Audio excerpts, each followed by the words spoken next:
Alright. Should be good to go. Let's post the links everywhere. It does look like we're streaming. Cool. Alright. At everyone. That's not at everyone. I didn't even type an I.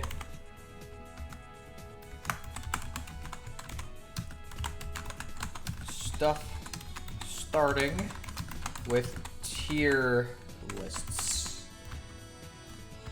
And then I will post the Twitch link. Alright, there we go.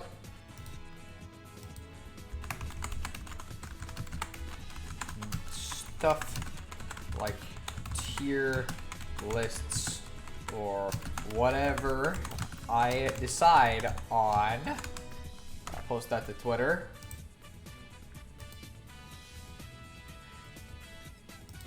Alright, that should be good to go. I have no idea if anybody's even going to show up to this or not, because it is not my normal time to stream. But I don't know. Alright. And I think that's most of everything I needed. Well, I've got nothing else going on. Oh, hey Troy, what's going on? I don't really have much else going on either, so I figured I'd stream for like an hour, just fuck around, do something until I decide what I actually want to do. And so, why not? You know? I don't know how many other people are going to show up, because it's like not my normal time or day to stream at all, but it plus just be, might be asleep, I have no idea. So, we'll see. But yeah, I don't need to close every tab, but I do need to close probably Twitter. Yeah, I think everything else here probably would be useful to keep open.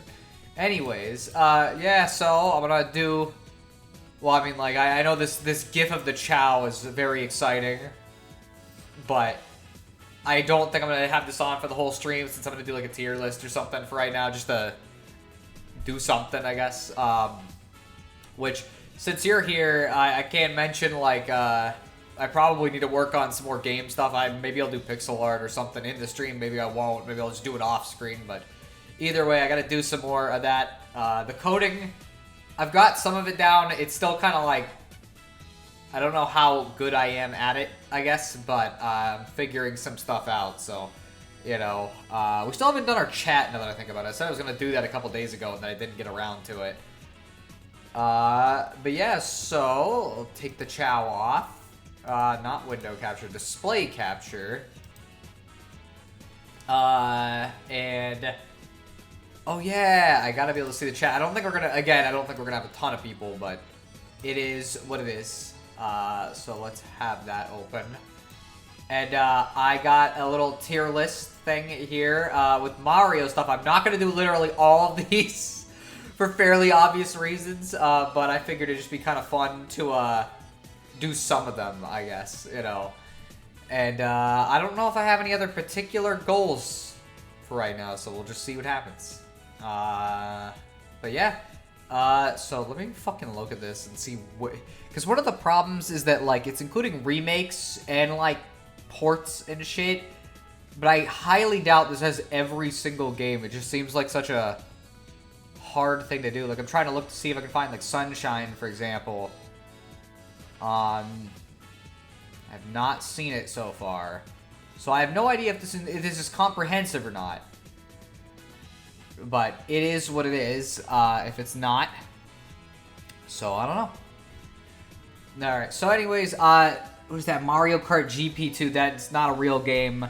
That's an arcade, so it's not real. I'm not gonna put in fucking Mario School Fun. Like, what the fuck? Oh yeah, you know what I should probably do? Let me think about this. Should probably get rid of the static filter over everything. I feel like that would probably help. But yeah, so I'm just gonna skip any of the dumb shit, like fucking Mario with numbers, because I can't really rank that. I've never played it. So instead we'll go with, like, the first one's Yoshi's Island. I can either count the SNES version or the GBA version. Where the fuck would I put this? I guess probably out here. Yoshi's Island's decent, but, like, I don't know. Yoshi games are weird. I think they're kind of fun until you start getting stuck in the slog of trying to collect everything, and then they stop being that fun because it got way too much to collect. And while this game's not as bad about it, some of the later ones get really frustrating, but it can still be a little aggravating and time-consuming. So I think that's a good place for it. I don't think Game & Watch... I guess I can put it in meh, because it's fucking Game & Watch. Who really likes Game & Watch? Super Mario Bros. Deluxe, I guess that's the slightly better version of Mario 1. We'll put it in okay. Mario 1, it's fine. Like, I feel like people inflate its value because it's a classic, but like, as a game, I don't tend to really play it. And actually, I don't even know if this is the better version, because it's got like fucking weird-ass screen crunch. Let me go open it up, just to give you an idea of how fucking weird this version looks. Oh, yeah, I guess it would bring up the fucking new Super Mario Bros. Game, wouldn't it? Let's see. Hello, what are we doing? We're doing a tier list, Mario tier list for right now. And then after, we'll see what people want us to say, or what want me to do, or if they don't. But yes, this is what Mario Deluxe's screen size is like, meaning you can barely see fucking anything. It's really fucking hard to play it like that, and so I don't think I can consider that the better version. So I'll put it in okay. Mario 2 automatically higher in the tier list because this is the remake, so it's even better than the original. But Mario 2's fucking banger. It's one of my favorite 2D Marios, and I don't know why people were so weird about it for years. You know, and they were just like, well, fun fact, did you know that Mario 2 is not actually Mario 2? It's a game called Doki Doki Panic. And it's like, that's great. Fucking, yeah, I love that game. You know, Monica's pretty cool, but like, I think we can just appreciate this as its own fucking thing at this point, considering a lot of elements of it went on to inform stuff from later in the series. Now, here's one that'll piss people off. Mario World's not that good. I don't care. Like, honestly, I played it recently because they released it on the GBA Online, and it's not very good. Its level design is straight up some of the worst I've seen in a mainline Mario game, to the point where I kind of couldn't believe that, like most of the levels are basically just pipe, flat area for a long stretch of time with a couple enemies. Pipe, flat area, long stretch of fucking nothing.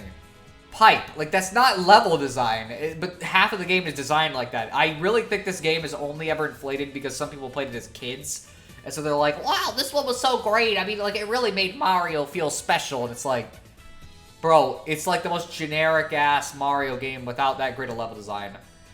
Super Mario Maker 3DS is actually fucking terrible. And you're gonna say, why that harsh? It's fucking Mario Maker. This version did not let you share stages with people online. You can only share stages with people who use Street Pass. Meaning the only way you even get to play other people's stages is if they own this game and then own Street Pass. Now, you could play levels online because the Wii U version was connected to it, but it was just a randomly selected list of whatever Nintendo felt like, and not actually, like, searchable. It is genuinely one of the most baffling things I've ever seen Nintendo release. Like, I don't get it. Superstar Saga, I'm gonna say great. The remake is slightly better than the original, so if that shows up later, I have to put it slightly below this one. Superstar Saga is pretty solid, but I don't think it's my favorite or anything. You know, it's a game that kind of, it feels like it's a good establishment of the formula they're going for, but it doesn't really ever hit the peaks of anything else in the series. And I'm gonna be real, I don't think the story is that great. It's funny, you know, I like Fawful, but realistically, when you actually look at the plot from, like, an analytical perspective, almost all of it is just go to place. Character needs something, so instead you go to this place to get them something. Then you give them it, and they go, wowee, thank you, Mario. Now you need to go here. So you go to that place, and character needs things. So, like, the whole structure is just kind of a bunch of stuff that feels like it's meant to justify why you're going to cool places, but it never goes anywhere. And, like, Cackletta as a villain, it does nothing for me. Like, I cannot think of anything they've done that is actually interesting. So, that's kind of how I feel about it. But I don't know. Again, it could be divisive. Let me make sure we're still going. Okay. Oh, we got 4 viewers. Okay, I don't know who the fuck's listening to this, but I don't know about the Game Boy Advance Mario sports games. I may have to just make a fucking tab for stuff at the bottom, which is just like legitimately never played or something. No, do this, because don't care. I guess you could say that would be this tab, actually, so I don't know. I feel like that fits pretty well. Let's see. So I'm just gonna put everything I haven't played in this bottom one. Because, shockingly, no, I didn't play the fucking educational Mario games. Bowser's Inside Story, even though this is the remake, which I think is worse, peak. One of the best Mario games. Fucking, legitimately the best Mario and Luigi, has the best story, the most interesting setup, the best gameplay beside... Well, actually, no, it's not true.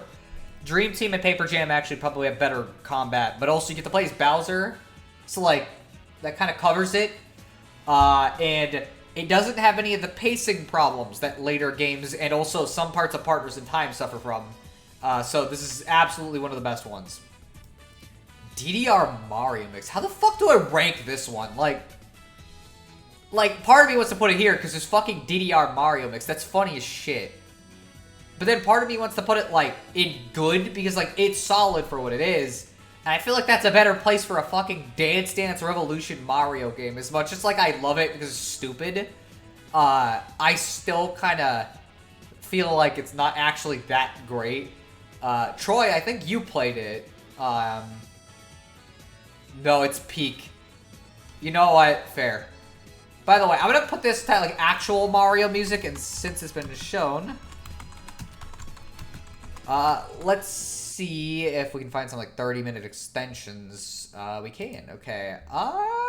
Man, this is a question. Which one would I want to listen to? There's a lot of good ones. Destruction Dance. I'm sorry. I didn't fucking...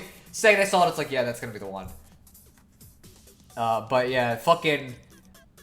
any game that has this song in it has to be peak, as far as I'm concerned.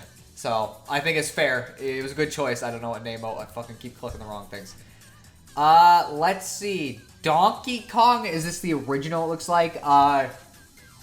Meh? It's an arcade game. Like, who the fuck in 2023 sees Donkey Kong and is like, oh man, that is the peak of the series. Like, it's fine, I guess, but like, honestly, Mario Brothers Arcade is better than fucking Donkey Kong.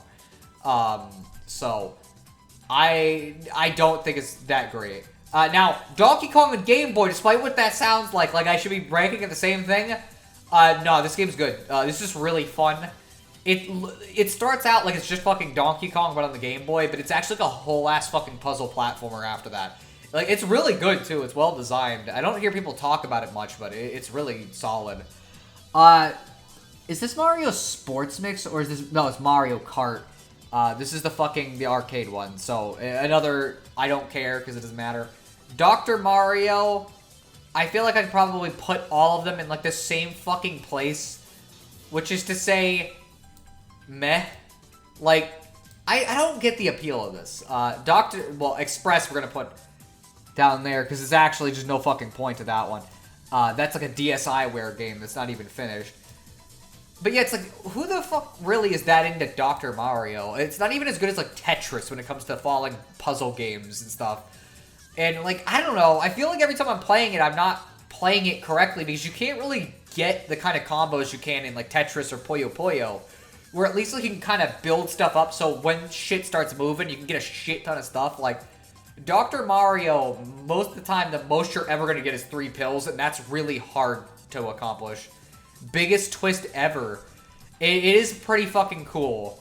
But yeah, it's like, I don't know, I don't get the point of Dr. Mario. I don't know why he has a slot in Smash. You know what, why the fuck, Mario World's not below fucking Game & Watch Gallery. Like, that's not fair. I gotta remember to, like, rank these a little bit. So let me shift these around quality-wise just to be slightly better.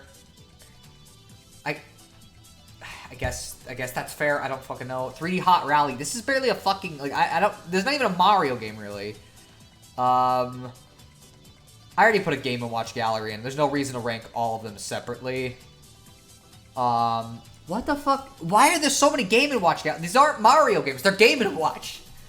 Hotel Mario. Am I allowed to rank this if I never played it and only know about the cutscenes? Also, if I'm only ranking it by cutscenes, am I allowed to put it in like a higher tier because of that? Or like how does it work?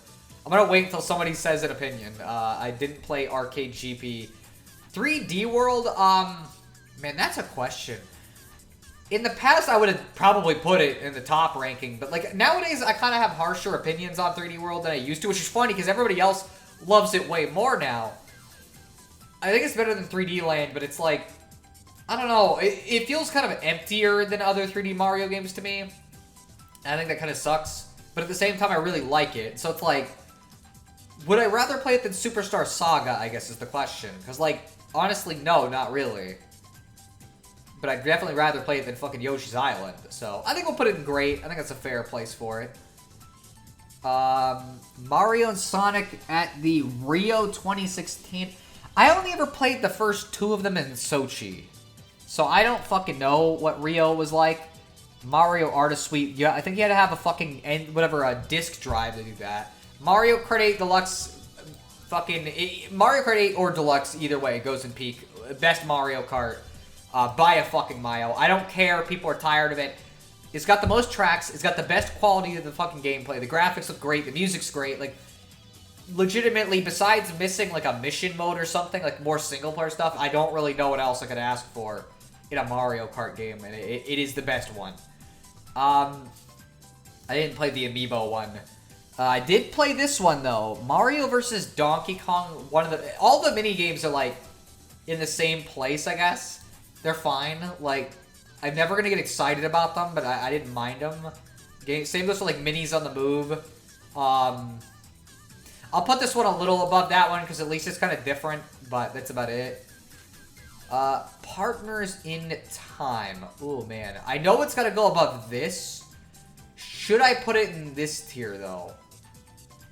That's a hard one, because I like it better than Superstar Saga, even though it's got pacing issues. I think it's really underrated as far as the Mario and Luigi games go. But, man, I feel like it's not bad if it's in this tier, but it needs to be, like, bottom of this tier, because I still have some issues with it. Like, the volcano level is really boring.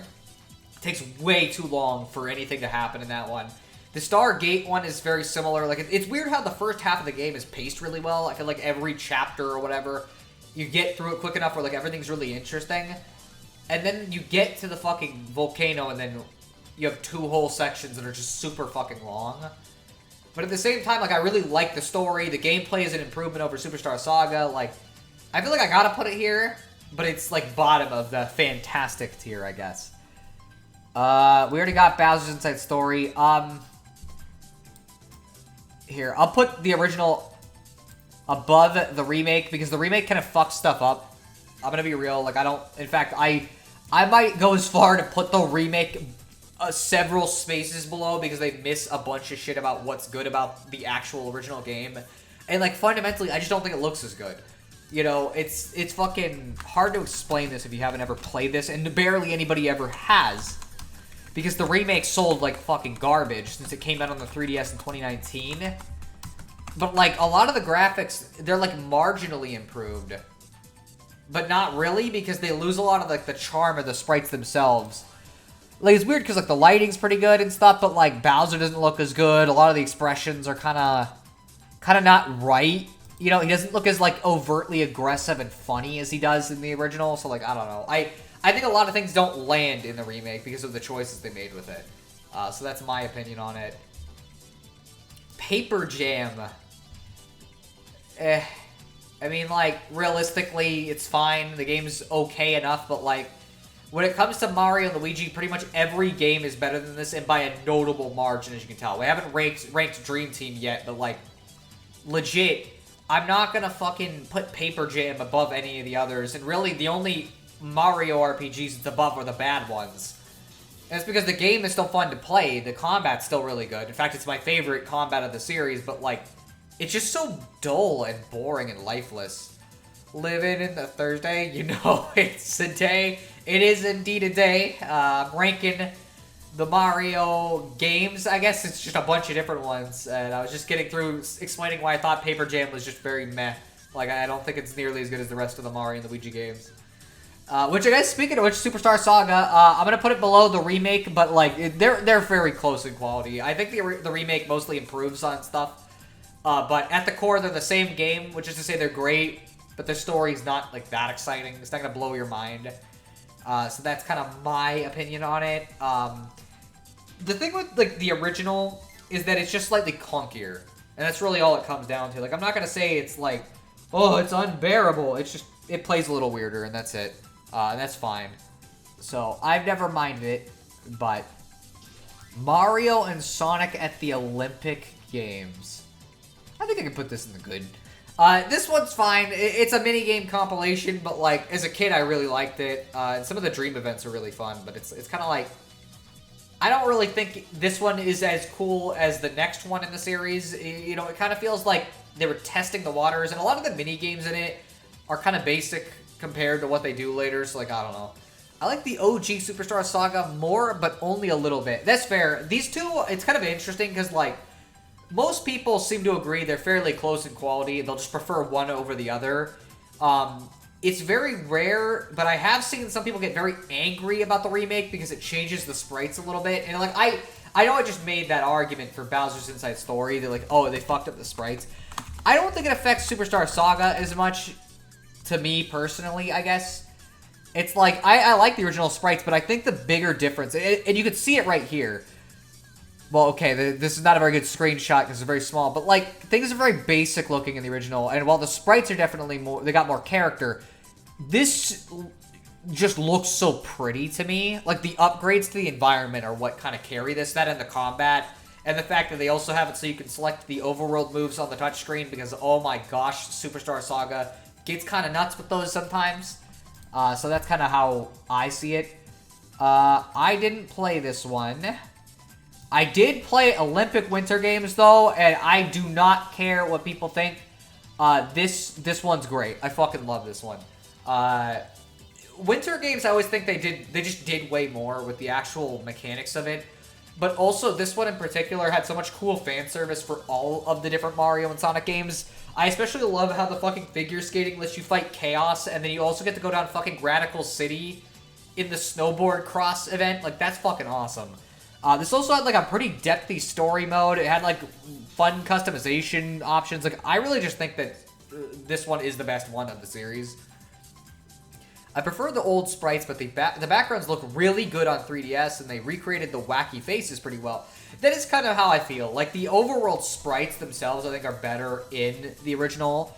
They're wackier and more, like, out there, I guess you could say. You know, it's kind of like this shot has more energy in Superstar Saga's original because the Toads are, like, they got fucking crazy faces and stuff.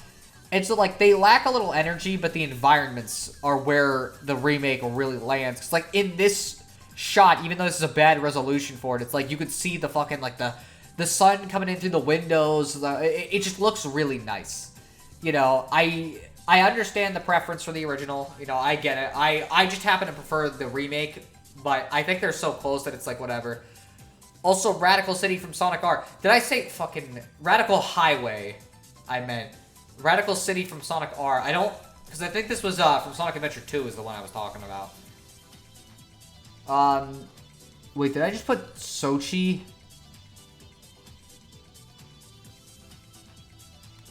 Give me a sec. Mario and Sonic Sochi. I want to see which one is which. Oh, fuck. I ranked them wrong. I'm sorry. This one goes in okay. This is not really that great of a fucking Mario and Sonic game.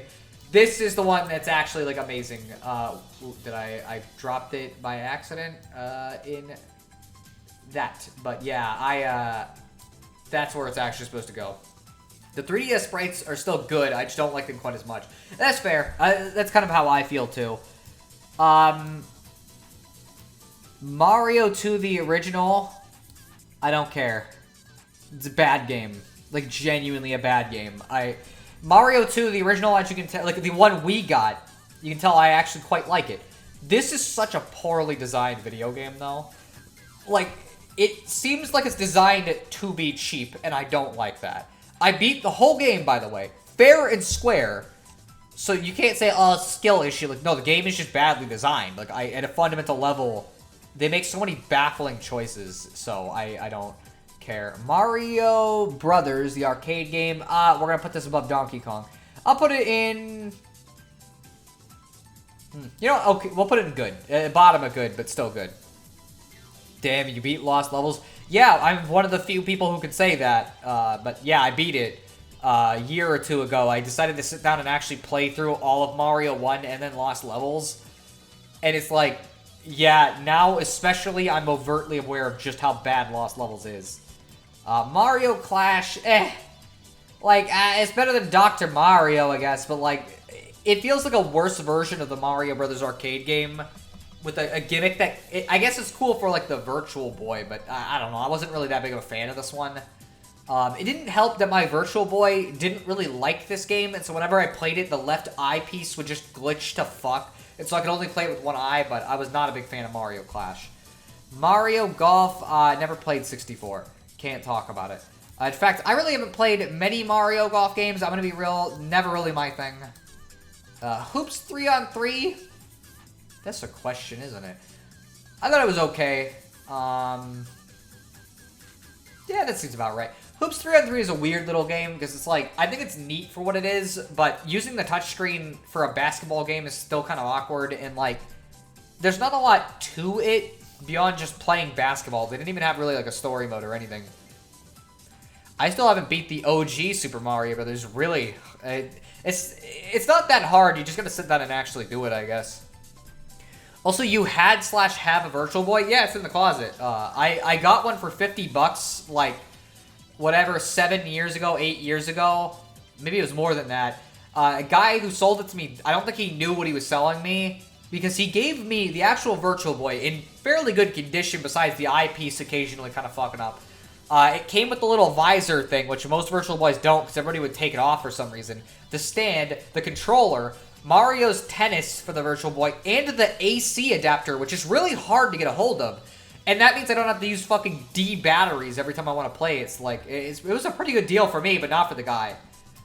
Mario Kart 64. Gonna piss some people off. I don't get the appeal of this one. I think a lot of it's nostalgia, but like if you played it without growing up with it, you kind of know the game is just awkward. It feels like it has too much of the Super Mario Kart funk in it, and like it's just not that interesting to me. I've never understood the appeal of that one. Mario Kart 7, by comparison, I actually do like. I think it's devalued a little bit because of the fact that 8 is just 7 but better. But, like, for what it is, 7 had the best controls and the best track design up to the point where it released. So, like, I really liked it when it came out. That's nuts. I can't believe he sold it to me, that's for sure. I never played this specific version.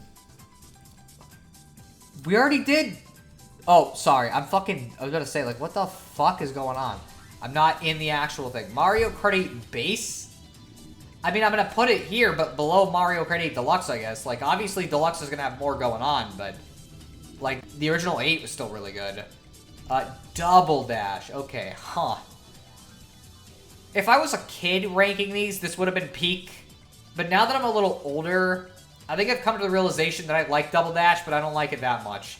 It's good. It's a solid Mario Kart. I think it's better than 64, at least. The game is way too slippery, though.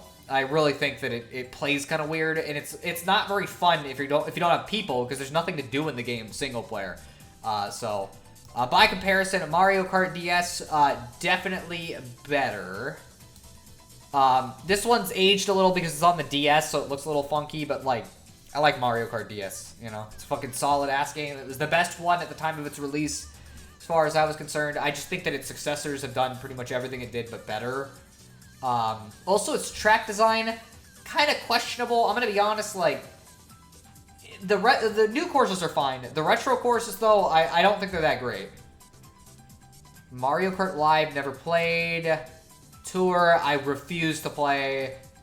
I don't even know what the fuck. Mario Kart VR, I never played that. Wii, going right above DS, just barely. I think that they're pretty similar in quality. Wii has better tracks, but also is kind of bullshit. So, like, I get it. Like, I get why people like it a lot, but I get kind of frustrated with it when I play it. So, like, I don't know. I got mixed feelings. I didn't grow up with Mario Kart 64, but I grew to like it. It has some cool mechanics that other Mario Karts don't have, but you gotta get used to the controls. I understand why people don't like it, though. That is probably true. Again, it's just kind of like, whenever I've sat down to play it, it just feels like Mario Kart, but emptier to me.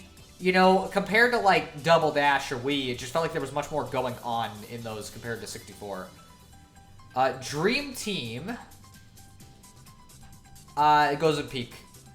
One of my favorites. The game's got pacing issues. I will not deny that. It's way too long. They should have cut, like, 10 hours out of it. But, like, straight up, second favorite combat in the series. Fantastic concept. Love the story of it. I really like the soundtrack. It's my favorite in the series. Like, Dream Team's fucking great. I think it's underrated, and I think it deserves more love than it gets most of the time. And I hope that people kind of wake up to that eventually. Mario Paint? It's fucking Mario Paint. It's not bad. It's just like, it's Mario Paint. Half of the game is just like artist creation tools that I have better stuff I can use on my computer now. You know? I like Dream Team, but it's my least favorite Mario and Luigi. Really? Even below Paper Jam. That's kind of shocking to me. Because, like, Dream Team is just Paper Jam, but better and slightly longer. You know, so, like, I really, I don't know, that one's a little surprising. Mario Party 10, man, oh, man, this one's hard. Do I put it in horrendous or just meh? I feel, you know what, okay, I had some fun with 10. It's better than a certain later entry we'll get to. It's just not very good. It takes the car mechanic again. Its best mode is one where you have to put fucking figurines on the gamepad. It's not a very good Mario Party. Mario Party 1, 2, and 3, That's a question, because none of the Mario Parties are ever going to be that high in my ranking. I think they're all fine. This is not, whatever. You can go in there. They get better as they go on. They're fine Mario Parties. I just don't get much from them because I don't really like Mario Party that much. I didn't grow up with these, so I don't have nostalgia for them either. They're just Mario Party to me. Hey, bro. What's going on? Bolts9236. How you doing? Welcome to the stream. We're ranking a lot of Mario games, and I'm giving out divisive opinions, which I should mention. I'm not big on Mario Party, so that's kind of why they're in the okay tier. Paper Jam had better battles than Dream Team is too slow, and I don't care for much of the Dream battles. I think it's interesting because I'm much more into the Dream battles, and I felt like Paper Jam definitely had the better combat system, but I think that's really all it had. Mario Party 4 goes below these three. I don't think this one's very good. Honestly, like, as far as the GameCube Mario Parties go, it's easily the worst by a mile. 5, by comparison, is better than these three to me, but not by much because this one's kind of bullshit sometimes. This might be one of the only Mario Parties I'm going to put in a tier higher along with the next two games in the series because I really do think they're that good. And DS, I guess. I can put all of those in this category. Now, as far as ranking them, I prefer 7 to 6, just barely. Yeah, that's probably about how it goes. I pretty much think this is the peak of the series. I don't think it ever got better. 8, I have a couple of issues with some of the boards, but I think that it's got a lot of creative ideas, so like I don't really mind it. DS is just a really good portable Mario Party. 6 is straight up one of the best in the series, and that's agreed by most people. And then 7, I think is underrated. I'm going to be honest. People were really critical of it at the time, but that's just because we had gotten so many fucking Mario Parties in such a short time that I think people didn't give it a fair shake. It took me like 30 minutes to remember my Twitch account. It's your fault. I'm sorry, okay? I would stream on YouTube. I have an account where I could do that now. I'm just worried about getting people to transfer over there because, like, I haven't been streaming over there before because I have a stream archive channel that I've been using whenever the fucking streams go down. I upload whatever the fuck I've been streaming. Obviously, not many people know about it because I've only told a couple people, but I've considered streaming here. I just don't know if people are going to want to go on YouTube or not. So, anyways, let's grab the rest of this. Mario Party 9. Horrible. Literally, the only reason why 10 is above it is because I like the Bowser mode, and that's it. This is a really fucking bad game. I don't care. It's just fundamentally antithetical to what I like about Mario Party, and there's almost nothing of note about it that makes it, like, good. It's just kind of meh. I mean, I'd go on YouTube. Transferring your massive audience is super hard, I understand. I don't really have a massive audience here at all. Honestly, I don't mind the idea of streaming on YouTube. It's just kind of like, I've been streaming on Twitch for a bit, so I don't know. But funnily enough, I probably would get more viewers on YouTube if I did it there, because it's like, I could very easily just post a community tab post and be like, this is where I'm going to be streaming from now on. And I've considered it. I don't know. I'll ask people on our Discord what they think about it. Island Tour, the worst Mario Party game ever. Baffling. Like, genuinely baffling as far as fucking Mario Party games go. It is a game where there is no point to the minigames, and where your entire victory is dependent on the dice, because everything is a race to the finish in a fucking Mario Party game. It's horrible. I could not believe they released it. I didn't play Star Rush, so I can't judge that. Superstars, yeah, that's probably a good place for it. I don't have much of an opinion on it. Didn't play Top 100. Mario Party Advance goes in the same category, just barely above Island Tour. They're both pretty bad. I played Mario Party 9 with my sisters, and we all used to play it a lot, but then we were all bored. Yeah, that sounds about right for fucking 9. Never was a fan of it. Mario Power Tennis. As far as Mario Tennis games go, I guess this one was pretty good. It's probably one of the only Mario sports games I ever really got into in any real way, but even then, it's like, it's a Mario Tennis game. I can really only get so excited about it. I'm on your Discord, bro, and you should totally move to YouTube. I'm going to ask other people there, because I don't think it'd be that hard. I haven't played Pinball Land. I've heard it's horrible, but I've never played it. These games, I've played Mario plus Rabbids, but I'm not going to rank it, because I need to actually be able to beat it before I can rank it, and I don't think that's really fair. Is that Mario Game Gallery? I don't think I've ever played much of this one either. Haven't played this. Picross, fucking, it's Picross. Like, I like it. It's good. But it's not, like, impressive. It's just Picross. Like, I like it because it's Picross, not because it's Mario Picross. Oh, your fave Mario and Luigi's Partners in Time? No. Partners in Time isn't fantastic. But peak is where Bowser's Inside Story is. With the remake slightly behind, because I don't think the remake's as good, and then Dream Team is still in peak as well. So, like, I love all of those. The new Mario Rabbids game is really good. It has some of the quirky humor from the old RPGs. I've heard that. I don't know. I don't really enjoy the original Mario plus Rabbids, so I don't really know if I like the new one. You know what I mean? Oh, I missed the higher tier. Oops, it's all good. I haven't been going up to peak as often because this is, like, the best of the best as far as I'm concerned. Sports mix, huh? I'll put it in okay, I guess. Like, I don't know. It's probably above Mario Parties. This one's fucking weird because, like, 2 of the minigames are really fun. One of them is, like, okay, and then one of them is really bad. And it's like, what the fuck? Like, it just feels like such a mixed bag. They make fun of edgy anime, bro. Plus, the tactical gameplay is really tight. I probably will give it a chance at some point. I'm just waiting. Because the thing is, they always drop the price on these games. And I've already seen this one going for like 30. So I'm going to wait. Did not play Superstars. Heard it was horrible, but I didn't play it. I think this is a fucking disk drive thing. Mario's Tennis? Where the fuck do I put this? It's literally the most basic Mario Tennis game, but I guess I'd rather play it than Dr. Mario, so like I guess there's that. It is just tennis with Mario. There's nothing else to it.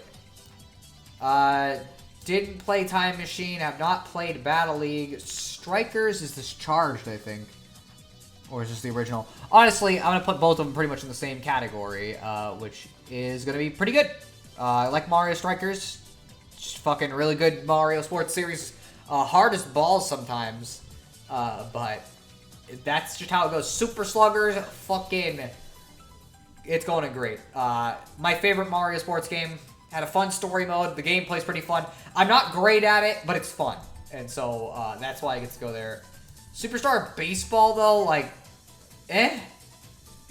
Like, I don't know. It's fine, but, like, I don't see anybody really being that into this one either way. Like, it's not one that's ever brought up, and I think there's a reason for it. This Mario Teaches Typing. Am I fucking... yeah, it's fucking Mario Teaches Typing. I don't really care. Aces. Huh. Yeah, you know what? We'll put it below Mario Power Tennis. I think this one's pretty good. It's a little empty on content sometimes, but it's not as bad as some of the later Mario sports games we've been getting. And I think its mechanics are just really good. You not care much for Mario World or just the GBA version? Okay, so I talked about this earlier. I replayed this recently after not having touched it for years. I genuinely do not understand the level design. It is so baffling to me because when you actually take a look at the level layouts themselves, 9 times out of 10, it is just flat plane with almost nothing happening, pipe. Flat plane with almost nothing happening, pipe. Flat plane with almost nothing happening. It's like a lot of that kind of design where you can almost feel them creating the levels on the graph paper. It doesn't feel natural to me. And beyond that, I just don't think it's very fun. Like, honestly, I prefer pretty much almost every 2D Mario game that isn't Lost Levels to Super Mario World. I just don't... I don't get it. You know what I mean? I like Superstar Baseball. The story mode is actually pretty fun. I like it alright. I just don't think it's as good as Sluggers. At least, that's how I feel about it. Tennis Open.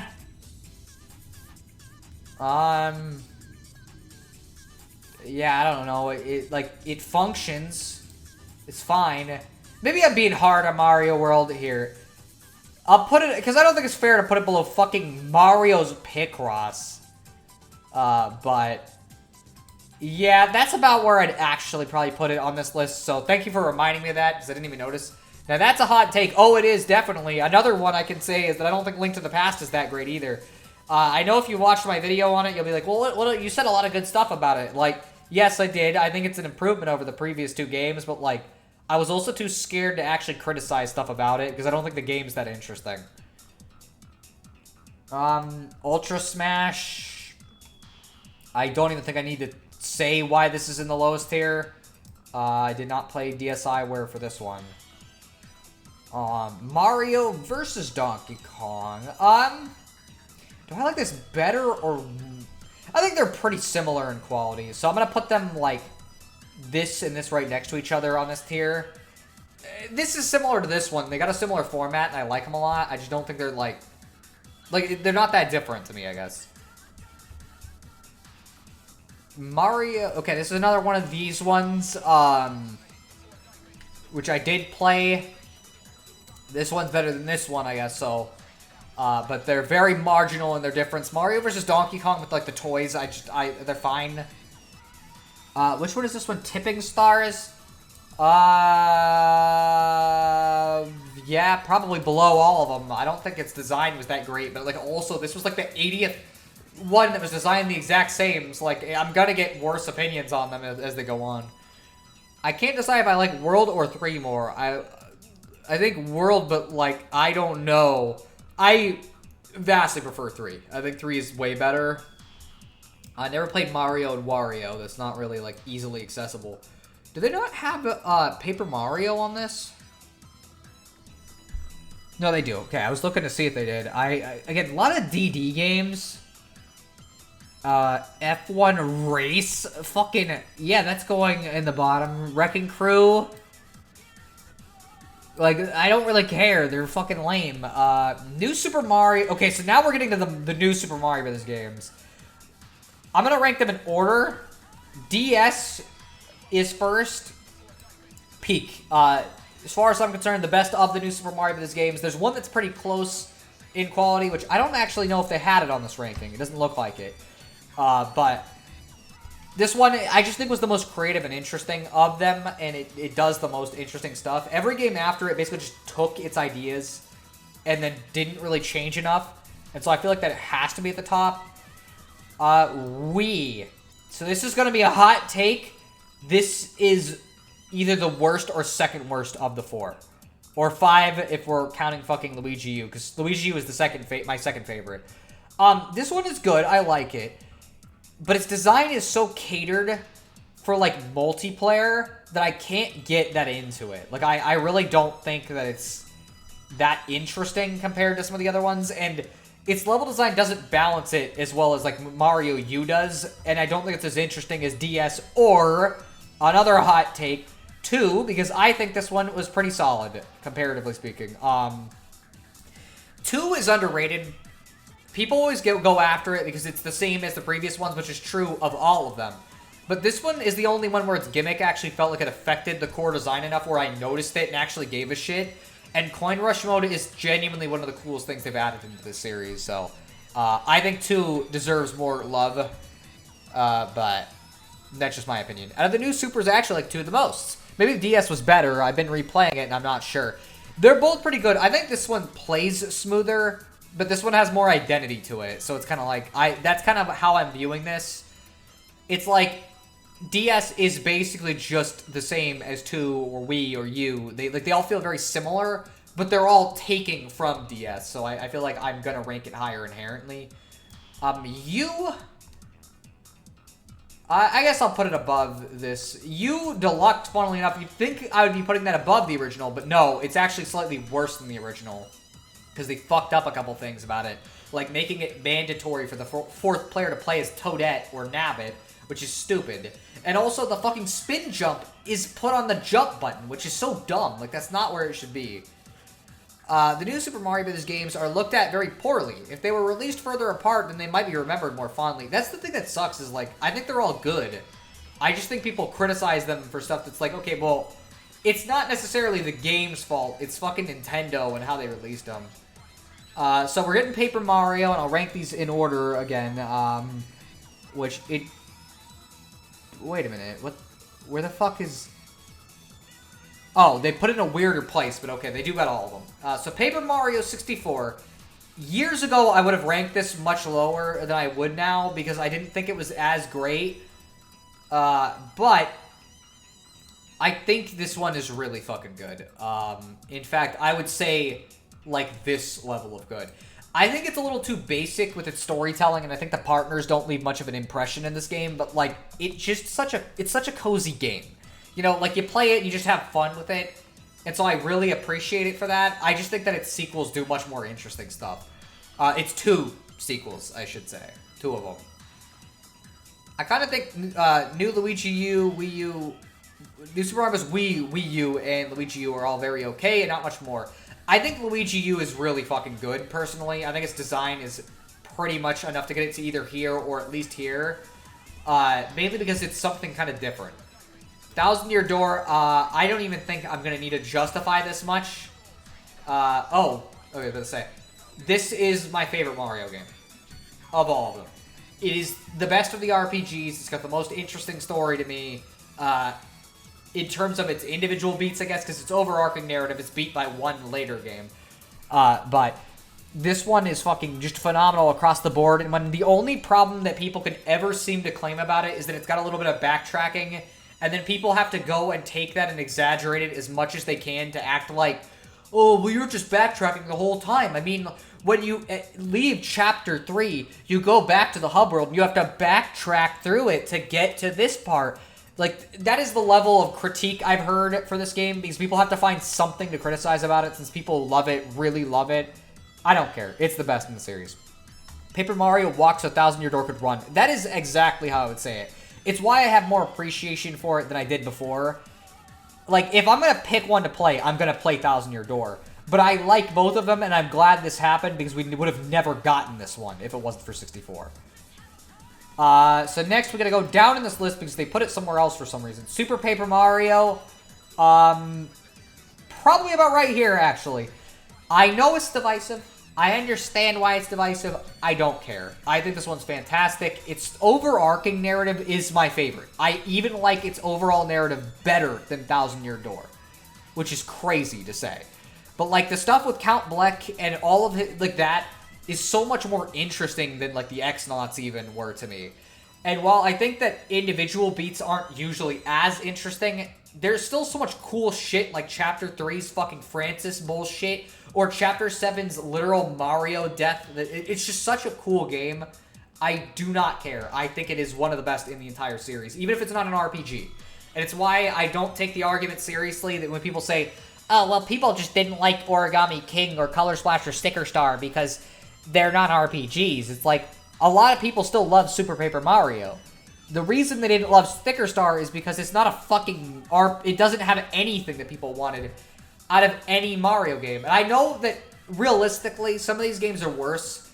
But, like, Sticker Star is such a fucking nothing video game. It has nothing of what makes its series good.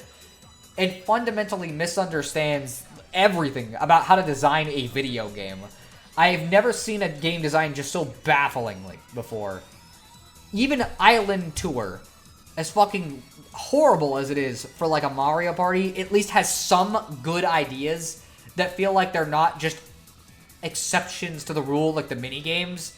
This game has like a couple of good moments amidst a sea of a bunch of boring nonsense. I hate it.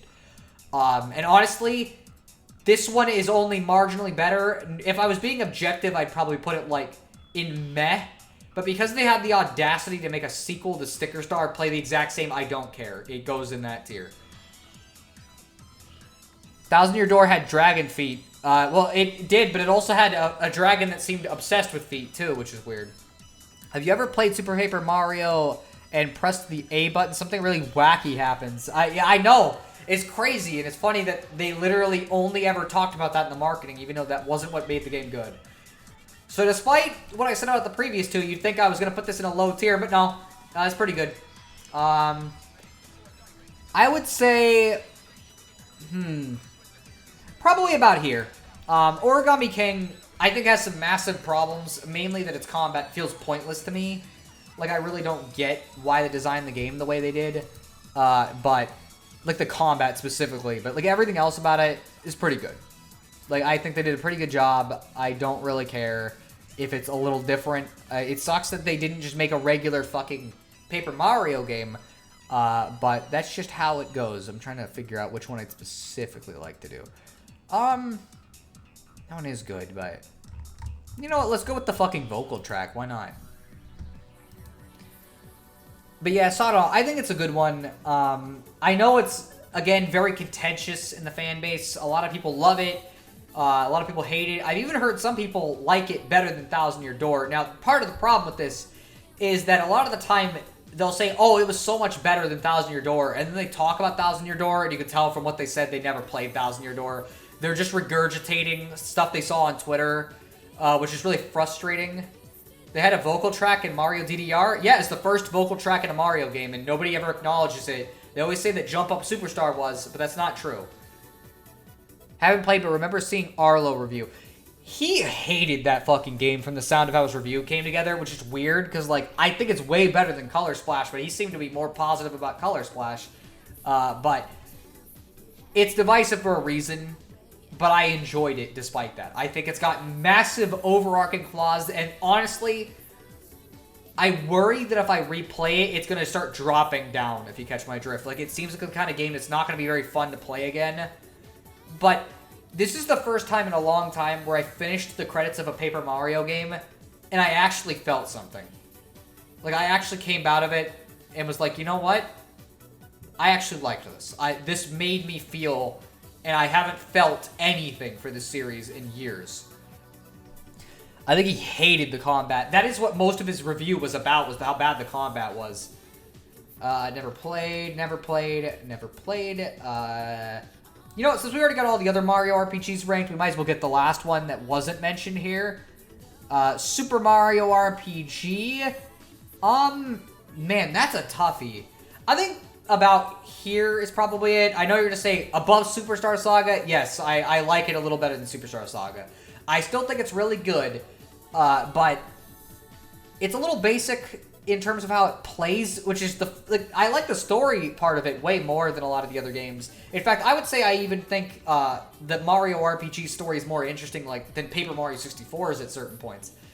Its combat gets kind of dull by the end of it, though, and that's the big problem. I hope they fix that in the remake.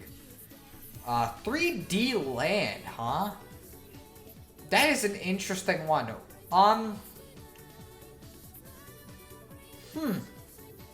Do I like this better than New Super Mario Bros. 2? I guess, yeah, probably. Yeah, I think that's about where it is. 3D Land's good. It's a little bit empty in some regards. You know, I might put this in Fantastic, by the way. I feel like that's... I feel like I should put it in there. But yeah, 3D Land's pretty good. It's just kind of lifeless in some regards. I don't know. I think it's missing something. You know what? Give me a sec. I feel like I... Oh, never mind. I was about to say, if I put it below 3D World, that's wrong. Because I think it's worse than 3D... Or that would be correct, because I don't think 3D Land is as good as 3D World. Origami King is probably fine, but I haven't played it. You silly bean, Superstar Saga is better. I'm sorry, okay? I just prefer Mario RPG because of the story stuff. Superstar Saga has the better gameplay, without a doubt, but, like, I can't think back on many moments from Superstar Saga that actually get me, like, that interested in the overall narrative of world. It's just kind of, like, goofy stuff that's kind of funny. That's about it. Seeing people's reaction to the remake was so funny because it was so unexpected. Honestly, yeah, I'm still kind of shocked that it exists. I'm very excited about it. Super Circuit. That's a question and a half, isn't it?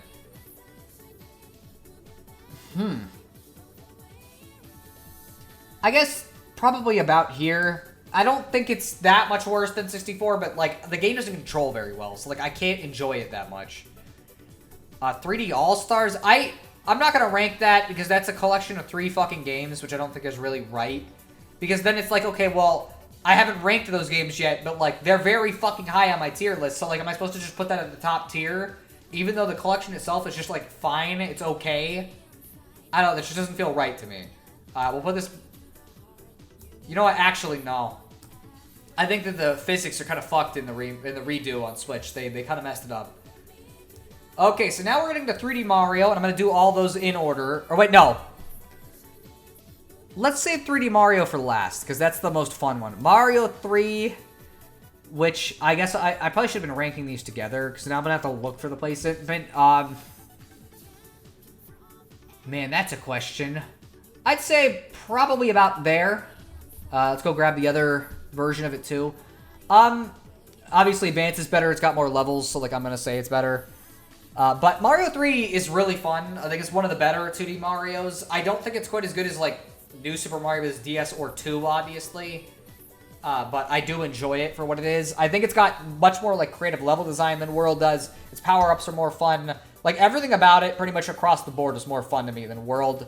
Or even most of the classic 2D Mario, besides like Mario 2, basically, which might as well go grab that and put that next to Advance, but like below it, because I think Advance is a little better. Not by much, but like the Advanced versions for some games are better, and then in some cases are worse.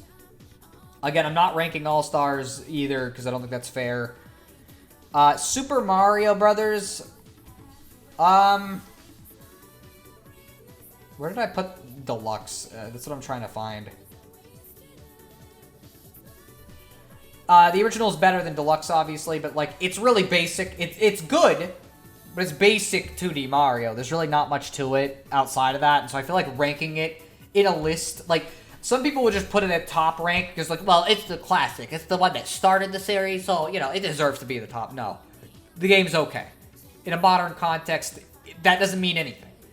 It started it, that's great, but I don't give points just for something starting something unless they're actually good. I.e., I like this one the best of the new Super Mario Bros. Games because its core design is the best, but if this one was worse than the rest of these, I'd rank it below it, even if it's the one I grew up with. Mario Galaxy, we're not doing yet. Super Mario Kart.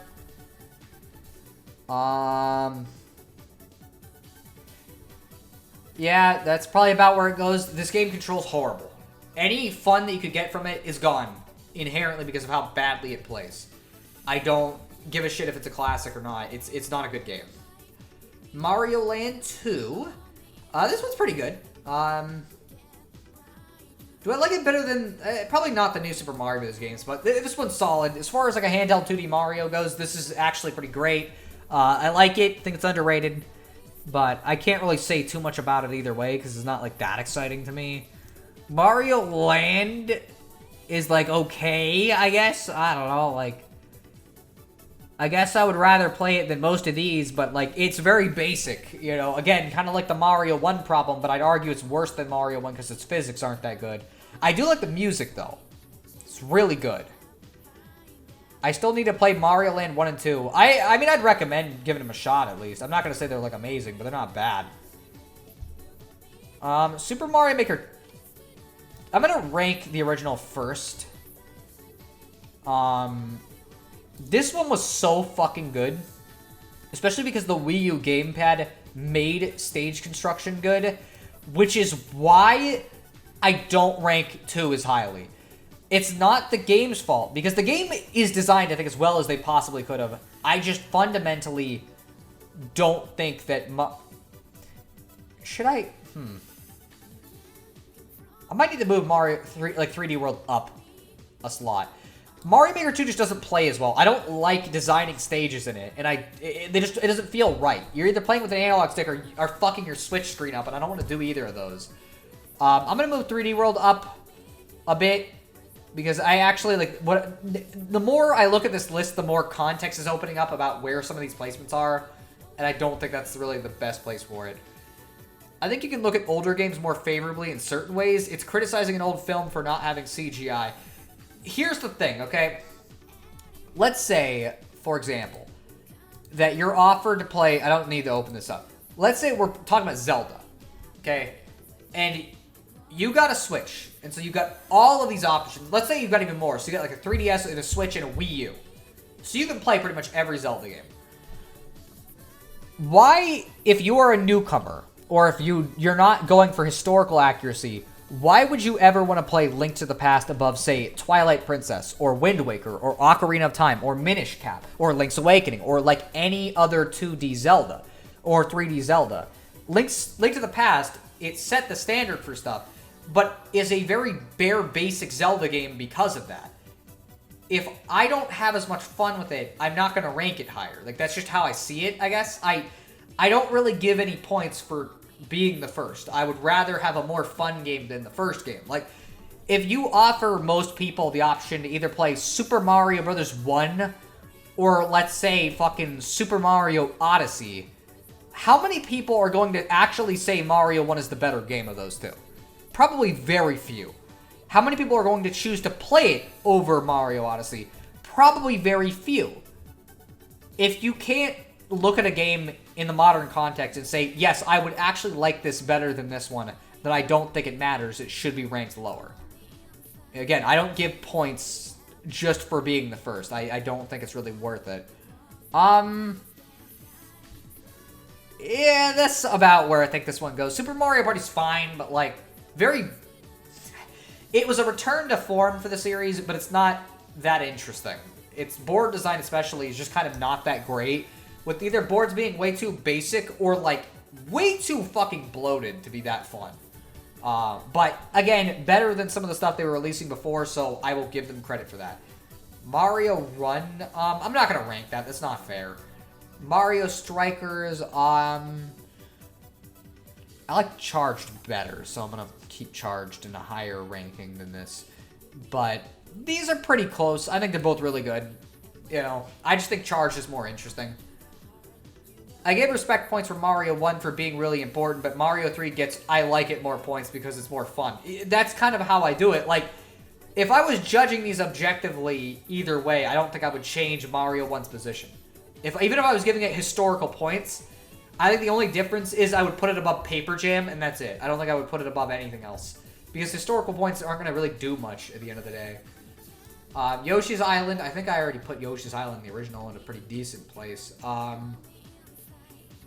just gotta find, or the GBA version, I should say. I think I like this version better than the GBA one.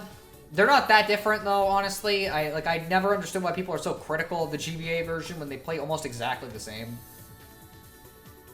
I didn't play Tetris and Dr. Mario. Toadstool Tour, I didn't spend enough time with where I think it's fair to judge it. Wrecking Crew, meh. It's fucking Wrecking Crew. I don't really care. Like, I'm not gonna play it willingly, usually. I think you should review the game and the environment it was created. For example, pixel art is super good right now with certain indie games and even modern RPGs.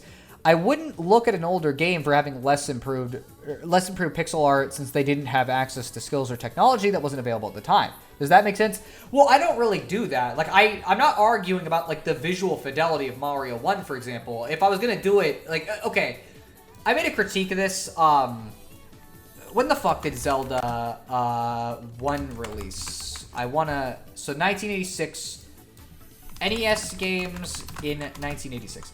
I made a critique about Zelda 1 not looking very good. Like, I thought it wasn't a very attractive looking game.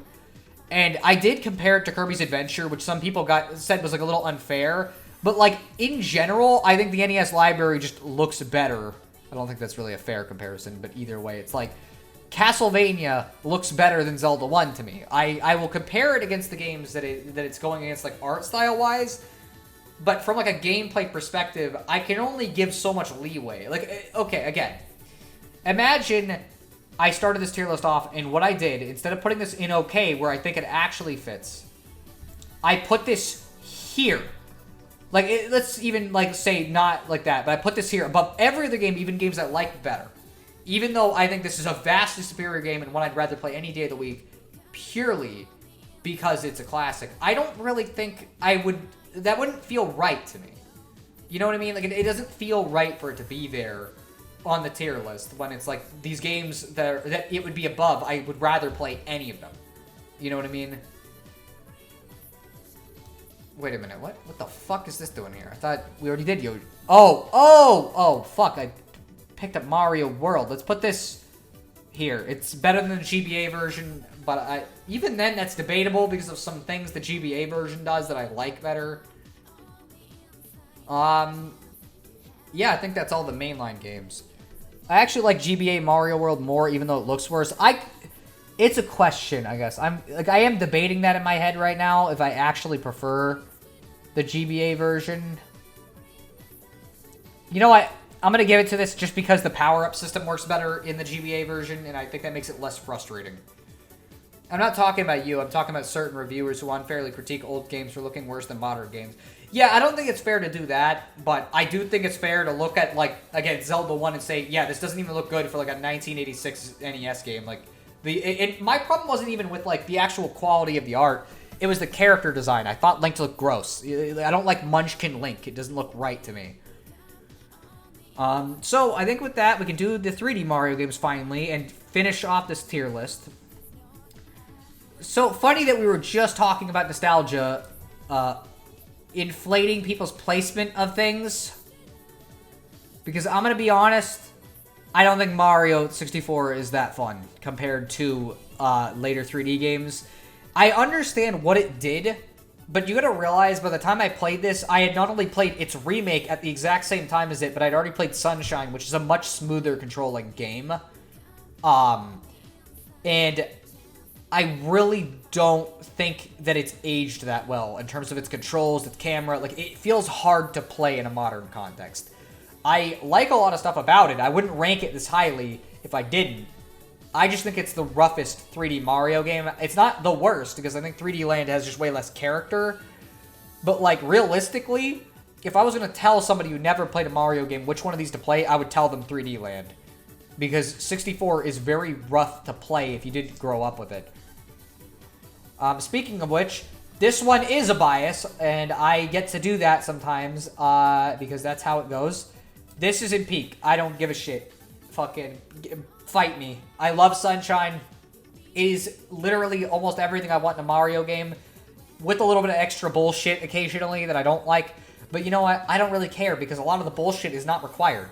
The only part of the game that's required that sucks is the Pianta throwing. Fucking whatever you would call that level. It was really bad.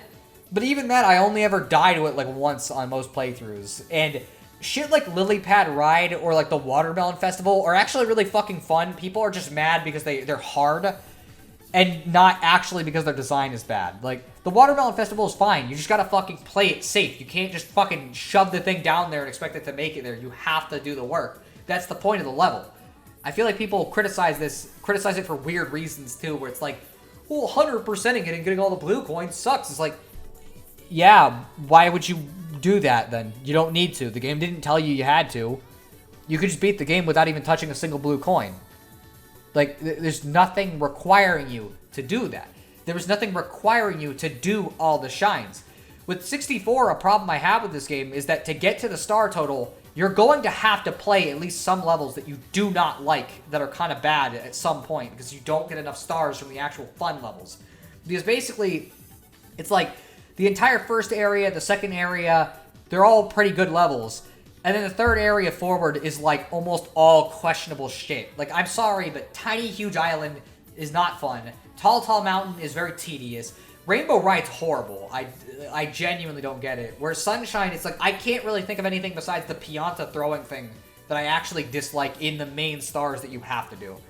The jank stuff in Mario Sunshine I'm used to. Yeah, that's the thing too. I grew up with the GameCube. The GameCube had jank. The N64 had clunk. I can deal with jank, I cannot deal with clunk. Clunk bothers me way more. And the distinction between those two is in Mario Sunshine, Mario controls very well. You always feel like you're in control of it, and nothing is really stopping that. It's the environment that will sometimes do stupid shit to him. In Mario 64, just controlling Mario can sometimes be a pain in the ass. And the argument I always hear for that is, well, look what speedrunners could do. It's the most precise one. That's great. That's wonderful. Did you know speedrunners could do really great stuff in Bubsy 1 and 2? It's not an argument that you can make as to why this game plays well. It doesn't. A speedrunner can do things with any game. It doesn't matter. Anyway, so next up, the actual best 3D Mario is Mario Galaxy. That's just it. I don't care. Like, I love Sunshine. I'm nostalgic for it. Galaxy is like a magical ass game. Okay, one of the best the series has ever done. I really can't even think of anything that I could complain about with Galaxy. It's that good. It's everything from its gameplay, its visuals, its music, especially how it does its story, making everything more epic and exciting. Having that extra lore for Rosalina with the storybook, like, it is just the best 3D Mario, hands down to me. Which kind of implies something about how I feel about Galaxy 2, but that doesn't mean I dislike Galaxy 2. What? Oh. I accidentally pressed a button. I was not going to put it, like, low. I think it's a little worse than Mario Sunshine, but not by too much. I think this game's fantastic. It's got better level design than Galaxy 1. It's missing some aspect of charm, though, I think. You know, it's a game that I think is really well designed, but misses some of the point, and that's kind of my issue with Galaxy 2. You know, so that's how it feels. Nah, 64 is the best 3D Mario. Disagree highly. I'm sorry. I would rather play most other 3D Mario games. And I didn't even rank it low. Like, great. Anything from, like, this or above, it means I like the game. I just don't think it's as good as these other ones. Oh, I didn't rank 64 DS. Where does this one go in comparison to the original? You know, I'm going to put it here. A little bit above the original. 64 DS, I know, is divisive because people don't like the controls. I don't think they're nearly as bad as people word them out to be. In fact, I think both of these games control bad, just in different ways. This one has more interesting content to me, and I like playing as the different characters. It also has the mini-games, which automatically puts it above the original. I don't care. I fucking love those mini-games, and I will play Luigi's Casino all day. I'm pretty fine with a chunk as long as the clunk, as long as it isn't incomprehensible and weird, like some old PC games have some bizarre key bindings. Plus old FES games before 2 analog sticks existed. Those are definitely way worse than like Mario 64 is. I just don't think it's as good as some later games in the series. We already ranked 3D World because it was already in there, so I guess the only other 3D Mario game left is Mario Odyssey. Huh. This isn't indicative of where I'm putting it. I'm just looking at the list to see where the fuck I would put it. Man, this one's kind of tough. You know, I think this is probably where I'd put Odyssey. I know this game is kind of going through a period now where everybody kind of hates it because it's overrated or whatever. I still think it's as good as I thought it was when it came out, which is to say I thought it was fantastic, but I don't think it quite reached the level of some of the other 3D Marios to me. Mainly because I just don't think all the moons are that fun as you're going, and like I know part of that's because you could just pick whatever ones you want. But the thing is like there were far too many moons in Odyssey that I got that I didn't feel like I deserved, and or ones that just didn't have that interesting of a thing behind them. And like the fact that there are so many moons that are just hit the sheep all the way across the Mushroom Kingdom and you get a moon. It's like, I don't know. That's rough, but almost everything else about the game is fucking really good. I think it's one of the most well-designed 3D Marios. That's the best moveset by far. But there's other things I think it misses, like the music. I don't think it's as great in Odyssey, besides a couple of notable tracks. I don't really ever listen to it. And like, it's good. I just think that Galaxy 2 and Galaxy 1 and Sunshine are a little better. That's kind of all it comes down to. You know what? Let's put this above Mario 2. I don't think it's fair to put it there. Because, like, I prefer Odyssey to Mario 2. I just don't know if I might be able to put it in peak. But if it is in peak, I think I have to put it below New Super Mario Brothers. I don't think I could put it any higher than that. So I think that's about where I'd put it. Odyssey is okay. I like it a lot. I understand it's divisive. I just think it's a little underrated. So yeah, this is the tier list. I'll read it off in a second. So in peak tier, we got Thousand Year Door, Bowser's Inside Story, Super Paper Mario, Super Mario Galaxy, Super Mario Sunshine, Super Mario Galaxy 2, Mario Kart 8, Mario Kart 8 Deluxe, not in that order, DDR Mario Mix, Mario & Luigi Bowser's Inside Story, the remake, which actually I should probably put below Dream Team, New Super Mario Bros. DS, and then Super Mario Odyssey.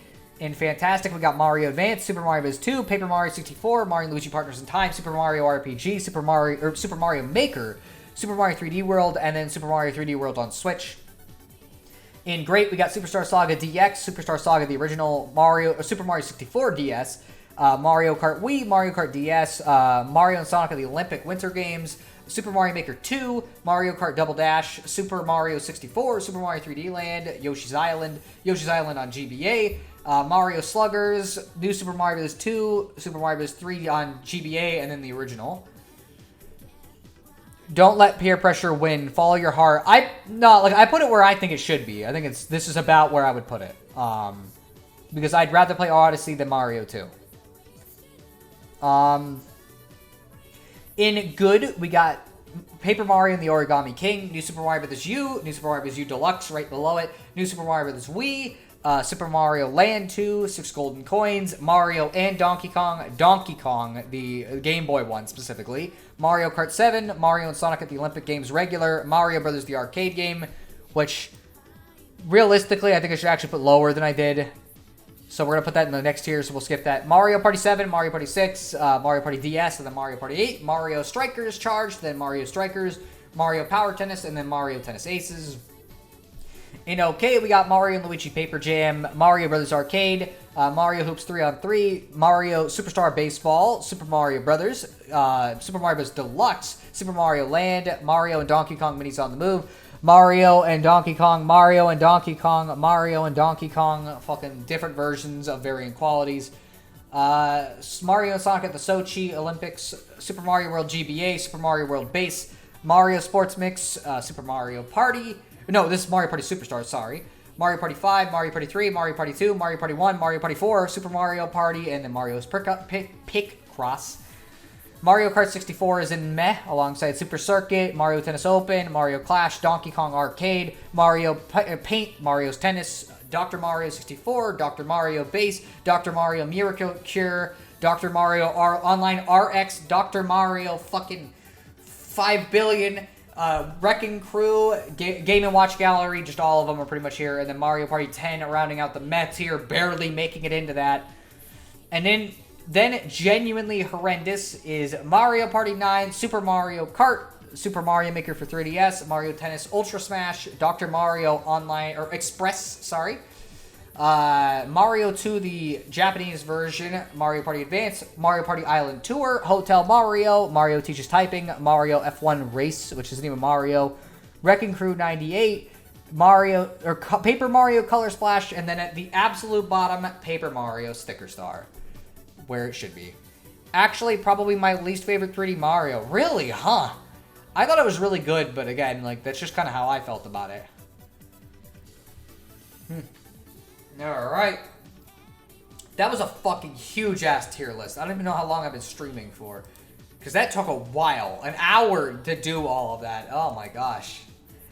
Well, everyone hates Sticker Star. Surprisingly, no. We're starting to see a group of people try to claim that it's actually underrated. They usually get shouted down immediately, but like, right now, people who grew up with the 3DS, they're just getting old enough to be able to actually have discourse about the stuff they grew up with. And while it's going to result in a lot of good stuff, it means that we're going to have to deal with a couple of years of people trying to justify why Sticker Star isn't that bad. And I'm not looking forward to it because, no, it is that bad. I don't care. I like how most of the horrendous Mario games were mid-2010 and super old games. Yeah, pretty much. It's just like, what the fuck else are you going to put in genuinely horrendous? Mario doesn't have that many actually bad games, and even then, if I was being more fair, this and this would probably be in meh, you know? But because I want a more rounded out tier list, I wanted to have a little bit of wiggle room. And if I look at a game and it's like, I would rather just not ever play that, ever, I think it should be a genuinely horrendous. You know what I mean? So, that's kind of how it goes. Obviously, the ones up here, I would play, like, pretty much, these are things I can play at any time. These are games I fucking love to play most of the time. These are games I gotta be in a mood for, but I definitely really like, and I would, you know, enjoy quite a bit. Just have some more issues with them than other ones. These ones are flawed games, but I still end up enjoying them by the end. They got a lot of good elements, but they end up kind of losing out on certain things, and or they're made kind of worthless by later games in the series. This set is the ones where it's like, I can play it, I guess. I can have some fun, but like, I would rather just kind of play something else than choosing most of these, but every once in a while, I might be in the mood to play one of them, but it's very rare. And then this category is the, I don't know, man. I'd rather not, but like, if somebody forced me to play it, I wouldn't like get angry. I just wouldn't be very into it either way. Paper Mario Sticker Star 14. Oh no, puffy stickers. Sometimes you're just in the right mood to commit a felony. Yeah, that is how it goes. But yeah, so that's kind of what these tiers mean. I probably should have explained that when I first started it, but it's like, yeah, no. That's kind of where we're at with it. So, I don't know. It definitely varies. I'm wondering if I should do one more tier list or something, or if I should just like, because I wasn't planning to stream for that long today. But I don't know what tier list I I don't know what tier list I would want to do. You know what I mean? So, I don't know. If anybody's got any ideas, you know, I'm open for it. Let me move that real quick. I'm going to take one of these guys real quick. Alright. This music is very strange.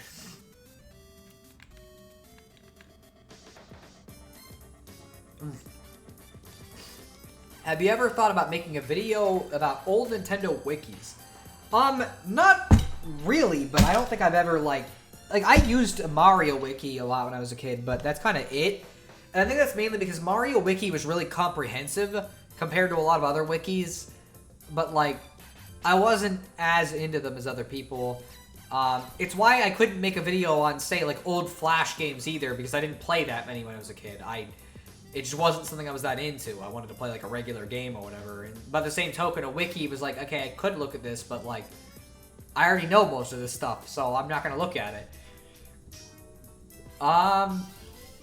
Shoot, I'm trying to think of, like, a tier list that I haven't done recently. I don't know if I've ever done Zelda, I guess. Let's see. I used to patrol the post looking for inaccuracies. Really? Huh. Legend of Zelda games. Hopefully they have, like, a decent... This kind of looks like it's not. I feel like we're missing a couple of these.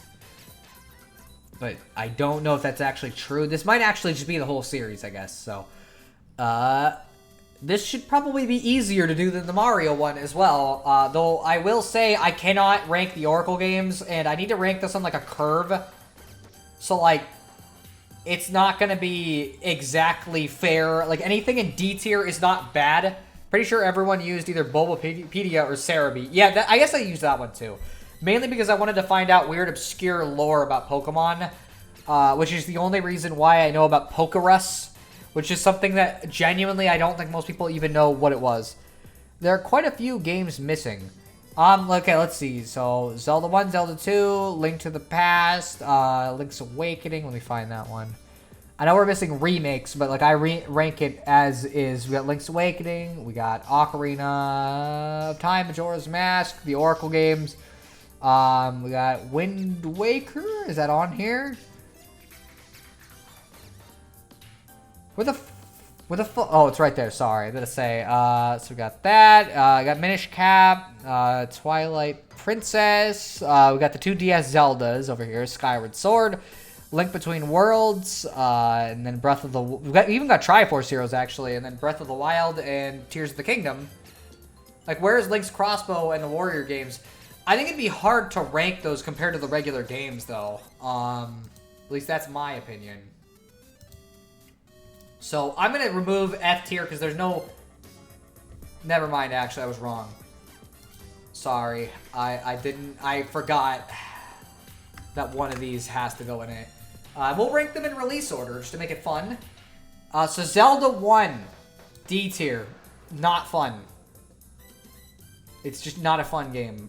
I get it. I understand it was impactful. It's not fun. The game's way too bullshit at certain parts. It's cryptic, meaning I have to use a guide for, like, several things. And, like... But the first... I don't care if it's the first game. It's not... I don't enjoy playing it, is the thing. I have warmed up to it compared to what I used to feel like about it. Because I would have ranked it in F tier before this. I at least can get some fun out of it. I just don't think it's very good. And I'd rather play pretty much any other Zelda game besides it and the F tier Zelda game. The only actually bad Zelda game, Zelda 2. The game is agonizing.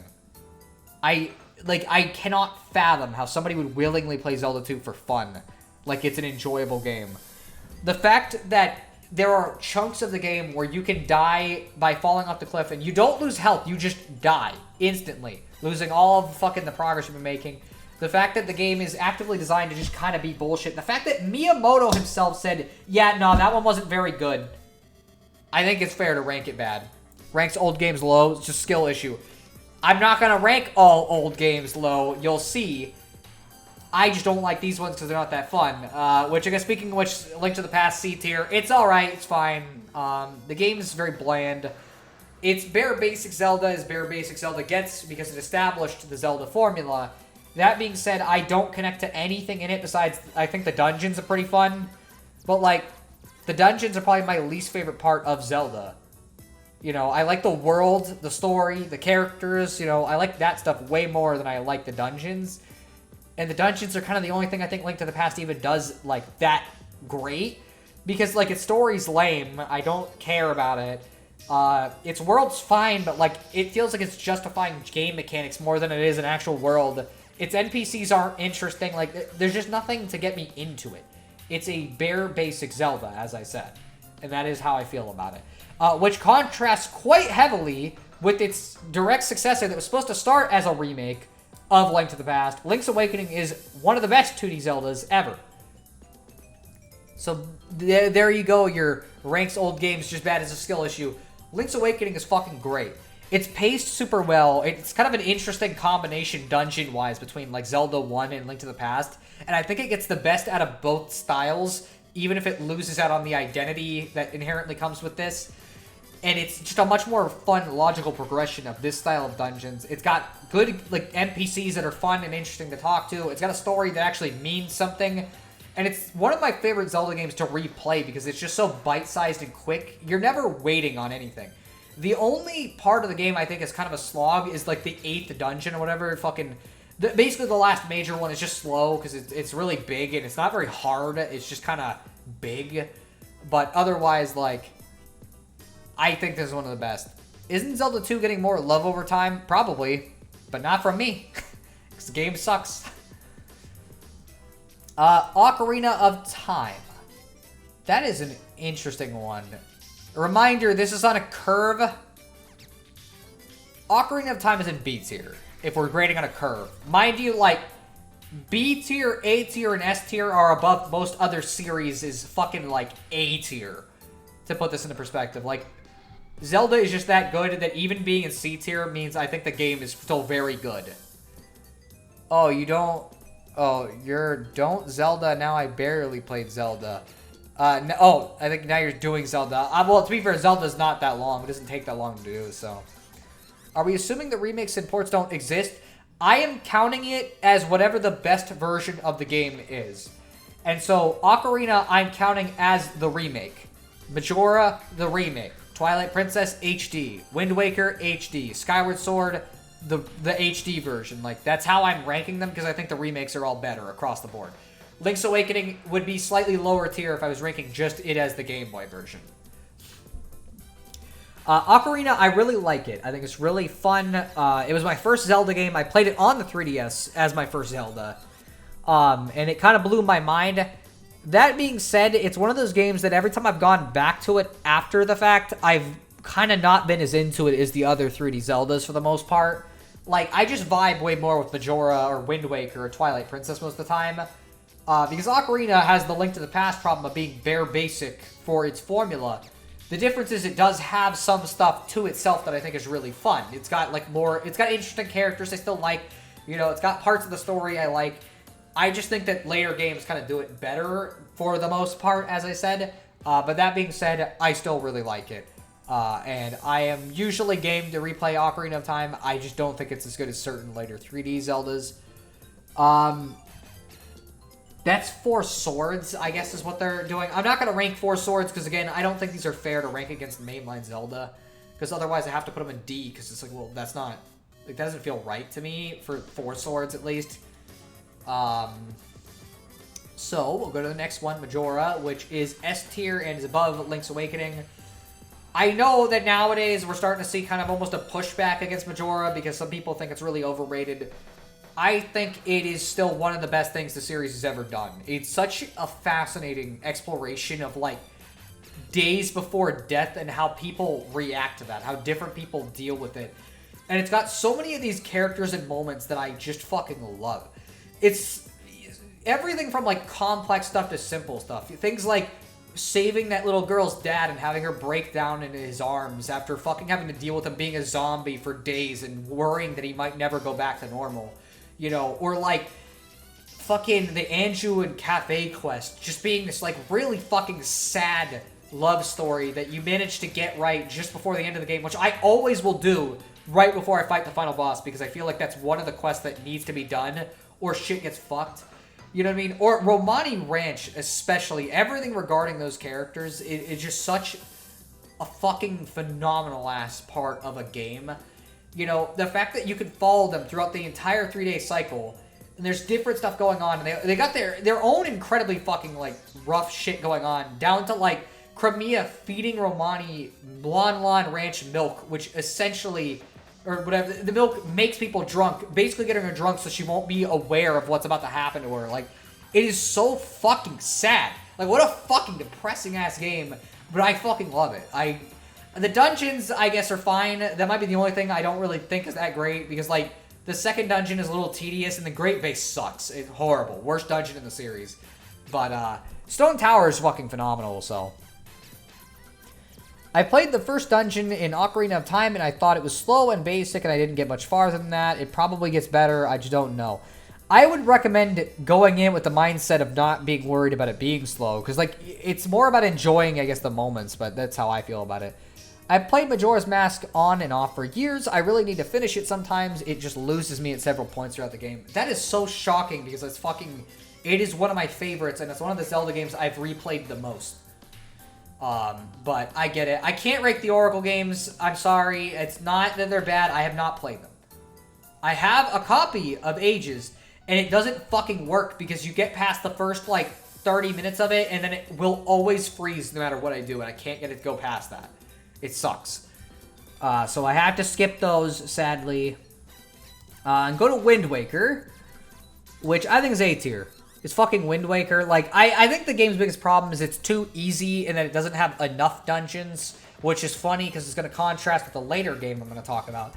But, like, the beats in between especially are just so fucking good and resonant, and I just love the style of the game and the feel of it that I don't really care if it's a little basic compared to other games or it's a little easy because it's just that fun. Do you play on original hardware only or do you emulate?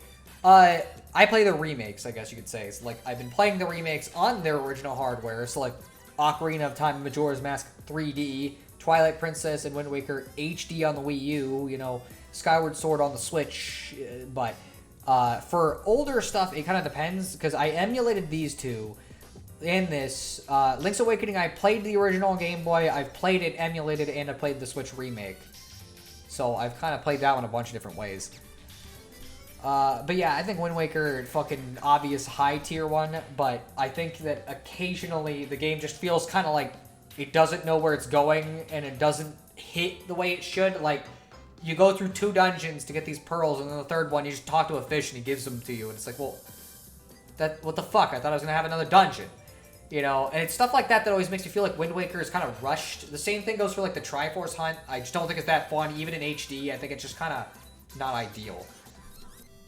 Wind Waker looks kind of cute, and I want to play Majora's Mask at some point, but I don't know. I mean, I'd recommend both of them. They're both very fun. Wind Waker does start with a stealth section, so be wary of that, because it's a little slow, but after that it's good. Some people are purists and won't touch emulation.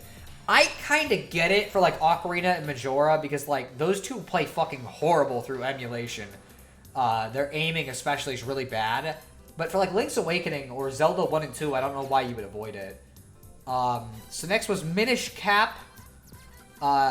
S tier, fucking best 2D Zelda by far as I'm concerned. I don't think they've ever been able to match it since. It's fucking got my favorite art style of the series. It's got some of my favorite 2D Zelda dungeons. It's got fucking phenomenal music. It's actually got like a somewhat more interesting story than most Zelda, like 2D Zelda games. Like, the only thing I might really be able to say as a critique, besides the Kinstones being a little tedious if you want to 100% it, is that Link's sword is too short, which is a product of it being built on the Link to the Past engine, and not really even Minish Cap's fault, unfortunately. But otherwise, it's my favorite 2D Zelda. I think Twilight Princess is next. Man, that's a question. This one has moved around so much over the years in terms of where it would be on my list. When I first played it, I didn't like it because I played the Wii version, and that version sucks because of the motion controls. And then I liked it a lot more when I played it on Wii U, but like in the time since, for some reason, I've grown to like it more and more, to the point where I actually would say it's like maybe my favorite, or one of my favorite Zeldas of all time. It's got my favorite story of all of them. I love its art style, even more than Wind Waker's. I know people are really weird about it, but like I fucking love how it looks. I just like everything about it. I think the only thing I could say as a critique for it is that I think it has one too many dungeons. I think they should have cut one of them out. Because after a while, it starts to feel kind of repetitive when it's like, okay, I've been just going through dungeons back to back to back. Can I please not do this one?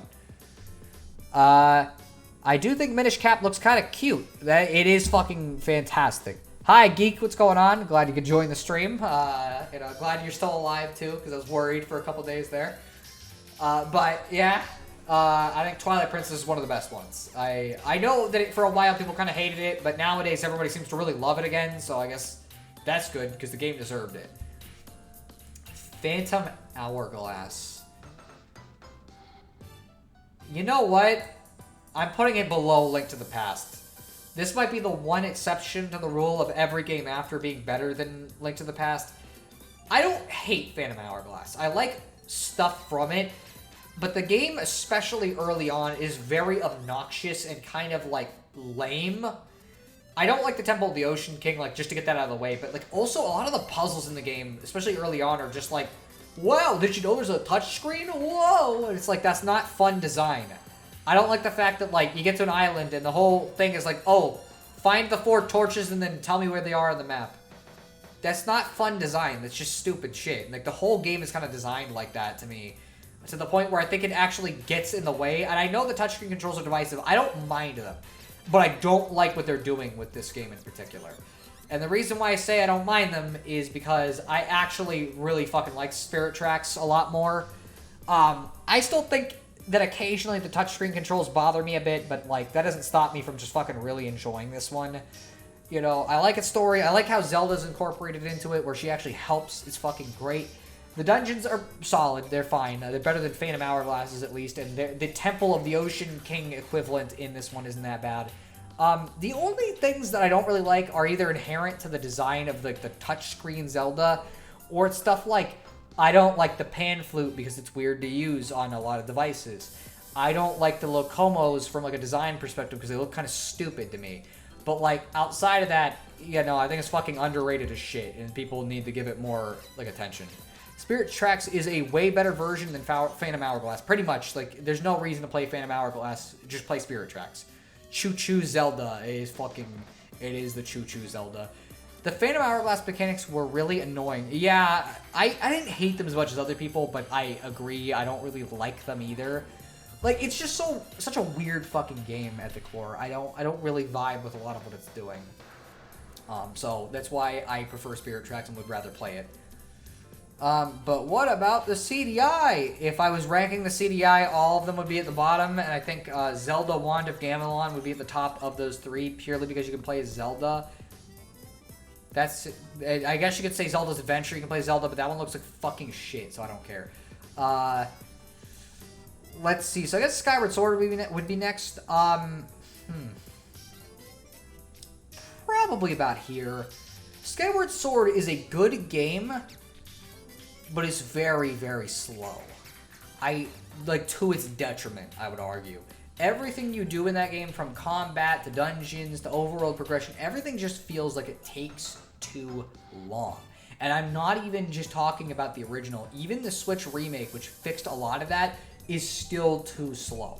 I don't like the fact that Fee interrupts you in the original, yes, but you can't... Even removing Fee interrupting you all the time doesn't change the fact that, like, it just takes hours to fucking get anywhere, it feels like. You get to Faron Woods, and it's like, okay, roam around for a while and go find these guys, and then once you found them, then you could maybe go to the dungeon, and, oh, here's a really long volcano section, go through it, and maybe you can go to the dungeon. And, like, it's just too slow. I think there's a lot of good stuff in it. I really like the overarching story of it, and Zelda herself is really good. Link is really well presented. Like, I love fucking Girahim as a villain. Groose is a fantastic character. The combat is fun sometimes, you know, like, the puzzles are not bad. I think they've got some good dungeon design. It's just too slow. I just want the game to move a little faster. And I mean in every single regard. Like, the first dungeon, I think, is the best example I could give of just, like, what kind of frustrates me. You get to the first dungeon, it gives you the item, the Beetle, which you can use to fly around the dungeon, and it's really great. But for some reason, there's just so much ancillary stuff, and the Beetle moves so slow. You have to launch it so many times, and by the end of the dungeon, I'm just like, please, freaking... I'm liking the puzzles. Can I get to the end of this? Why does it take 2.5 hours to finish a dungeon? Not because of puzzle difficulty, but because it just... everything moves so slow. Let's see. I really enjoy Skyward Sword, even though I have to defend myself every time I talk about it. I don't think you need to defend it. You can like it.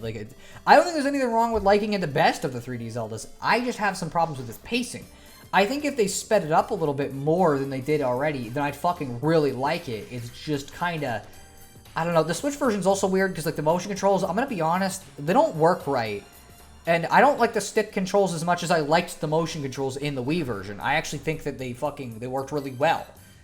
I think the problem with Skyward Sword is that people were playing it and, like, swiping the Wii remote as fast as they could, and that's not how you're supposed to use the sword. It's supposed to be more methodical. That's how the fucking sword works in Skyward Sword, but I don't think people realized that. If that's one's gonna be all motion control-y, I won't like it. You can play it on Switch with the stick controls. It's just a little awkward. I actually don't mind the motion control stuff. That's why I think it was slow.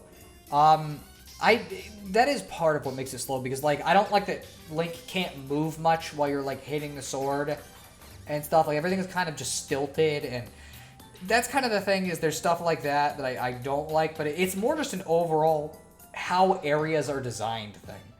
They're very long for such a linear game, and that's what I don't like. If you like the motion controls, that's fine. It's just not something I like. I mean, it's fair. I don't mind them. I prefer them to using stick controls, but I also understand they could not fucking replicate those very well with Joy-Cons. So they had to do stick controls so people could actually play it on the handheld. Oh yeah, I played Skyward Sword and thought it was fine, but I was always doing large, clear swings. Yeah, that's the thing, is like, you always see the people who complain about it not working. The way they play it is they'll sit there and just like whip it around a bunch. You're not supposed to do that. This is not a fucking Wii Sports tennis game. You need to be methodical about your swings, because that's how the game is designed. The enemies specifically move their stuff for you to do that. They won't hit you immediately either. They're swinging it wildly just fucks the fucking sensor up. It's like, it's genuinely surprising to me that people don't realize that's why they were having so much trouble. Next up is Link Between Worlds, I think, which that is an interesting one. I think I'd put it about here. Link Between Worlds underrated. Like, as far as 2D Zelda goes, it's incredibly well designed, and I think it does everything Link to the Past does, but 1,000 times better, and way more interesting, and has more interesting NPCs, and has better dungeons, and has a better core concept, and has better music, and has better visual design. Like, I could go on and on, and it's because of this game that I have literally no reason to ever want to replay this game, because I'd rather just play this one. It just does everything Link to the Past does, but better. I gotta head out. Have a good stream. See you later, Bolt. I hope you have a good time. We're almost done with this tier list anyway, so like, you got close to the end. But yeah, I just think it's better than Link to the Past overall. So I guess next up will be Breath of the... Well, no. Triforce Heroes. Forgot. That's a game. You know what? Flack for this. But this one's super good. For a multiplayer Zelda, I think it does everything it would need to do, and it was so fucking fun to play online with people. It was definitely chaotic, and I understand that not everybody wanted a 2D Zelda. Or, not a 2D, a multiplayer Zelda, but what I find super weird about the reception to this game is people treat it like it's the sticker star of the series. And it's like, why? It's just a fucking multiplayer Zelda. They made it very clear from the onset this was not a regular Zelda. So you don't need to play it like a regular Zelda. It was just so strange to me to see the reaction to that. And the game's really good. Like, for what it's trying to be, I think it's fantastic, in fact. It's just, I don't think it can go past a certain point. And it's like, you can't even make the Federation, like, Metroid Prime Federation Force argument of it not being what people wanted, because, like, the reason people were pissed at Federation Force was because there was no Metroid game for, like, 5 or 6 years, and the last one before that was Other M.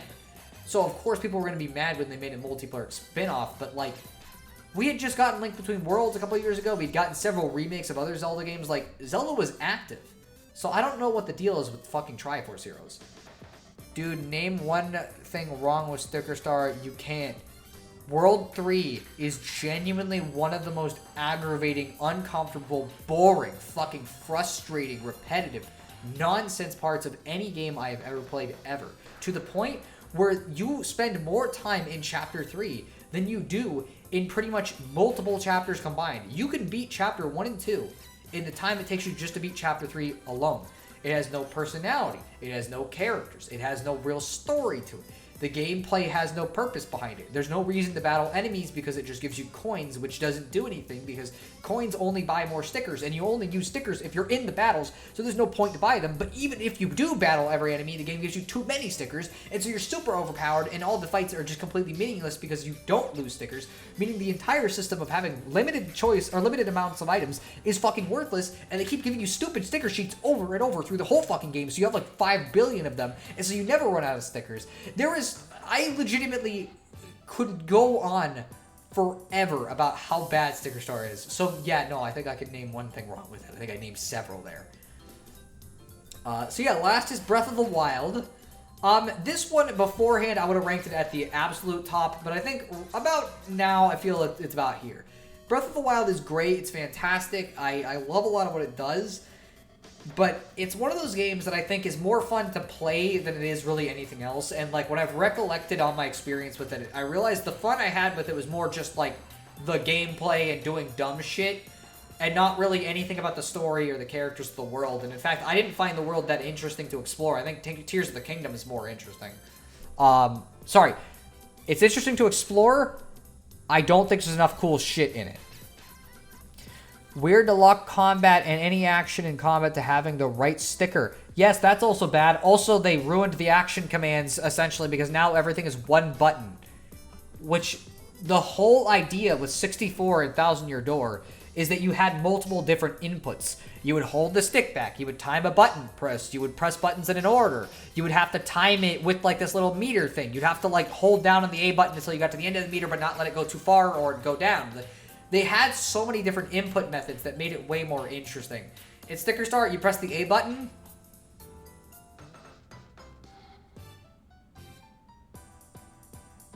So yeah.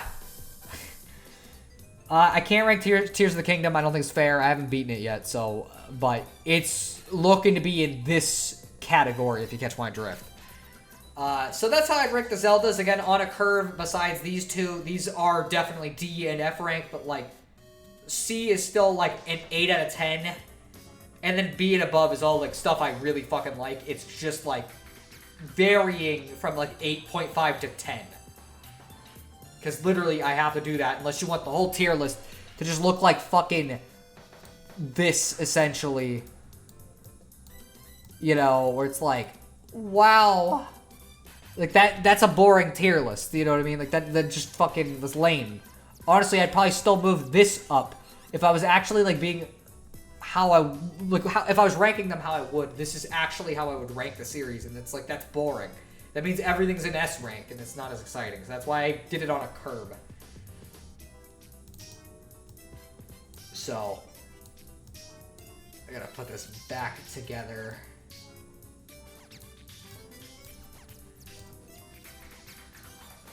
Yeah, actually, you know what, that might be more correct. But, yeah, so, I don't know. Let's see, how long have we been streaming for? I can do one more tier list if somebody has any idea for something short, and if not, I might just chill for a bit. Let's change the music. We've been listening to fucking DDR Mario Mix for a while. Anybody got a suggestion for a song that isn't copyright? Oh wow, it's perfect timing too. I'm gonna see if anybody has a suggestion, because if not, you know what I'm gonna fucking pick. So this is your chance to avoid it. I can't. Darude Sandstorm is copyright. It's a real song.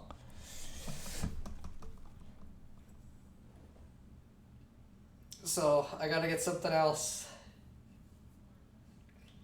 I would play it, because I like Darude Sandstorm, but I don't think it'd be a good idea right now.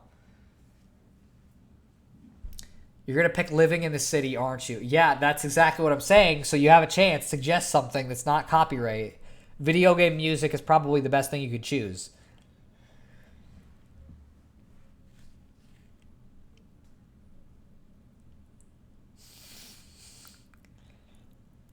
Not seeing any suggestions. You're gonna get fucking Sonic R Living in the City.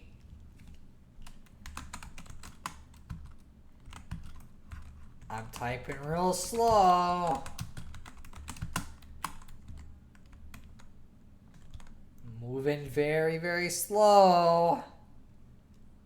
I see an but I don't see a suggestion. So that might mean that we're gonna do Living in the City once again. Anybody got a suggestion for a tier list? That's fair. I just figured I know nobody really cares. I just figured I'd, give people a chance to avoid it if they don't want to hear it.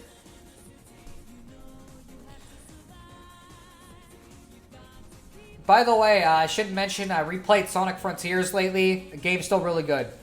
I'm only mentioning this because, like, I know geeks in the fucking chat, and because, like, I did a tier list. The game's still really good, and in fact, the new updates have made it better. It's still not as good as, like, my Golden Boys, but it's fucking great. It's like your theme song. It is a good fit. trying to think of like a fucking tier list.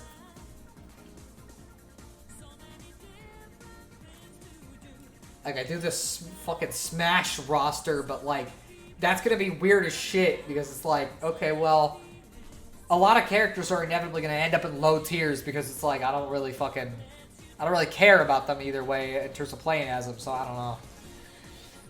I'm waiting to see if somebody suggests something. I can do Sonic characters.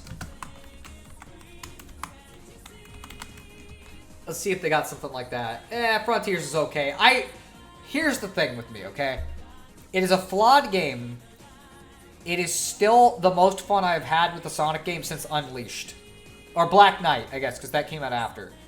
I have not liked any Sonic games in the time between Black Knight and now besides Frontiers. I am just glad to have a Sonic game where I care about the characters and the actual things going on, and I enjoy the gameplay at the core. Oh, songs. I didn't even think about that. Sonic songs could be cool. I would very highly recommend playing the update, by the way. It's super good. They added this feature called deceleration. You could change it so when you jump, you don't fucking lose all your momentum, and so it feels like playing a Sonic Adventure game again, which is great. You're gonna put Shadow and Amy in A tier immediately, aren't you? Not really, but... Do they not have fucking Sonic characters? The fuck? Here, I'm gonna just type in Sonic and see if maybe I can get the characters to pop up. If not, music would be fine too.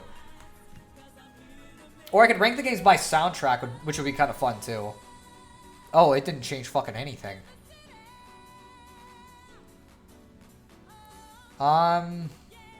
Sonic 06 characters.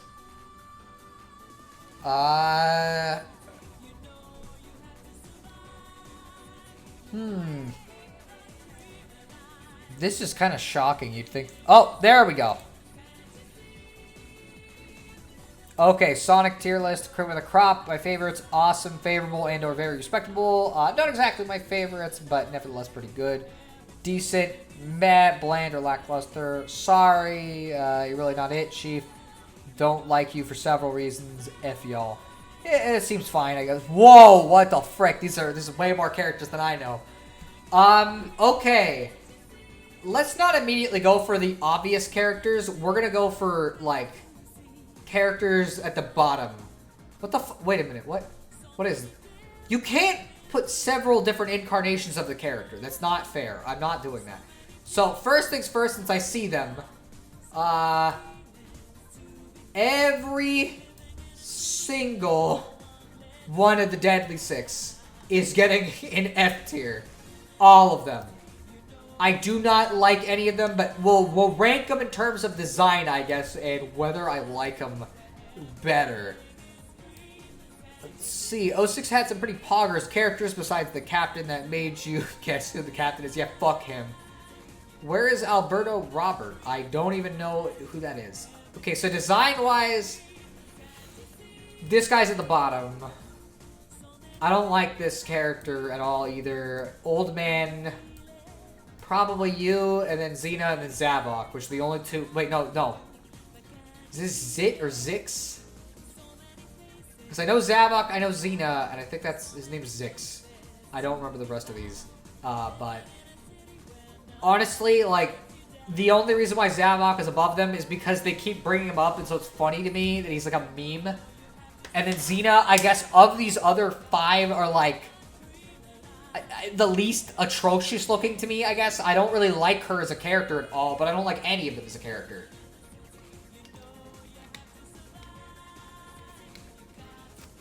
Put everyone in Lost World in F tier except Eggman. That is pretty much how I would rank it if I was going to rank them from Lost World, but I don't know which ones are from Lost World, so we're not going to do that. I will rank this version of Eggman differently. Oh, wait. This is not the one I was thinking it was. Where's the stupid shitpost one? It is what it is. Not that big of a deal. Styx the Badger.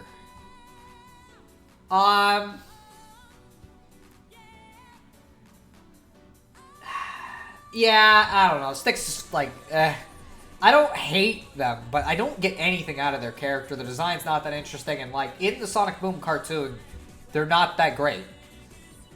You know, he makes the shoes for Sonic at the beginning of 06. That's I guess that is something. Ooh, that's Oberto. I didn't even realize. He makes you do the rings minigame. That's the I don't like the hoops minigame. I actually didn't enjoy that, so I don't know. I like this design, by the way. I don't know who this is. They probably are annoying, but I like their design. I'm not gonna do Bean or Bark. Infinite, though, I will fucking rank. Okay, so normally I would rank this character low. They are the only thing about Forces that's original that I actually get anything out of, and it's just because they're just a complete edgelord. Like, I know they're basic, I know their backstory's stupid, but at bare minimum, I got something out of them. So, you know, I'll give them that, but they're not a great character. So, let's see, going through. Ray and Mighty I can rank. Meh. I really never understood the affinity for these guys in particular. They're obscure-ass Sonic characters that aren't that great. Like, why was it such a big deal for them to be in Mania? I never understood it. Infinite, I completely forgot he existed. I just kind of like it. Don't forget, he's not weak. I know, he's cringe in some ways. His theme is very good, though, and I like edgy characters, so he gets bonus points compared to what he would. Chris Thorndike, I can rank. Wait, I didn't even see Chaos. Chaos, as far as villains go, I'd say he's pretty good. Because he doesn't talk, obviously, you only get so much, but I do think at bare minimum his backstory is interesting. And as far as designs go, it's fucking rad. Like, really good, but I can't really say he, like, resonates with me much. Mighty and Ray are cool looking, and they're fun to play as in Mania. I just don't really care for classic Sonic games that much. Like, it doesn't really help them. Chris Thorndike, fucking D to E? I don't like him. He's not as bad as the Deadly Six because he's not in a fucking video game, but, like, I don't like him. He's not a good character. Oh, boy. Here we go. Elise, huh? Oh, man. Oh, where do I put this character? This one's hard because I don't hate her, but I don't think she's that great of a character. The thing with Elise is I think that she needed to be written a little differently. I think if the romance thing was reframed as Elise just looking up to Sonic as like a role model, I think that I actually would be putting her in like the same tier as Chaos. The thing is, the romance ends up being half of her personality, and that's what kind of sucks. So, like, I think I have to put her in, like, meh. I don't hate her like other people do, and I know everybody always gets weird about the kissing Sonic thing. My argument against why I don't take that seriously is I've seen the literal same people say that and then say they want to fucking kiss Rouge the Bat. If you want to kiss Rouge, you cannot go after Elise for wanting to kiss Sonic. I'm sorry. If you thought Amy was hot as a kid, or Rouge, or fucking Blaze, any of them, you are not allowed to criticize Elise kissing Sonic. And a lot of people will still do that anyways. Chris gets to be on a sign in Adventure DX. That is true. He is there. What do Silver and Infinite have in common? They both got put in their place with a good old-fashioned ass-kicking by Shadow. That is true. We'll be ranking Silver later. I've got opinions on him.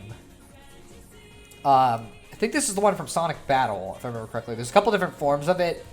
I think it's cool. Another good villain. Or not villain, sorry. Another good character. Not mind-blowing, but his arc is interesting in battle, at bare minimum.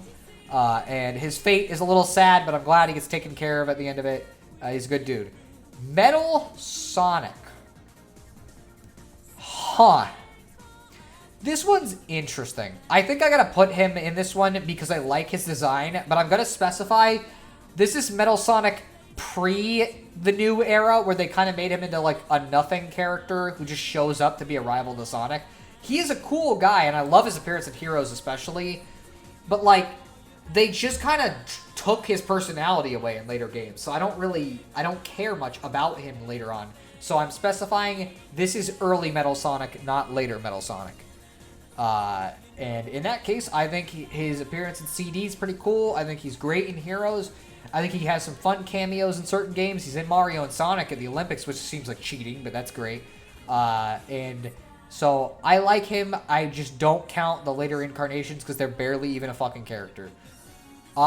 This is Omega. Omega's pretty good. I think he's a fun character. He doesn't have a lot of depth to him, but like his no-nonsense attitude just makes me fucking like him. In Heroes, he has a lot of fun dialogue, and then I like the fact that he becomes one of Shadow's friends for the period where they allowed Shadow to have friends, before they, you know, took them away because fuck Shadow, I guess. But he's not super depthy, and I think that's kind of where he loses a little bit for me, where it's like I can't really get that into him. He's got one gimmick, and it doesn't really allow for a lot of stuff, but he's still enjoyable. Metal the meta era was goated. Pretty much. Like, I think he was great before they just kind of made him nothing. I don't hate Elise, but the romance isn't done well, and it would have been better if it wasn't romantic. The romance is very funny, though, because 06 is very funny. I agree. I don't think they should have been in love. Again, I think that what they should have gone with is that, like, Sonic was a role model to her, which would have made a lot of sense because she's a princess that gets stuck fucking doing princess shit for her entire life. She's gonna kind of envy Sonic, and I think that could have really helped if it wasn't a love thing. It was more like she was a very important person to him.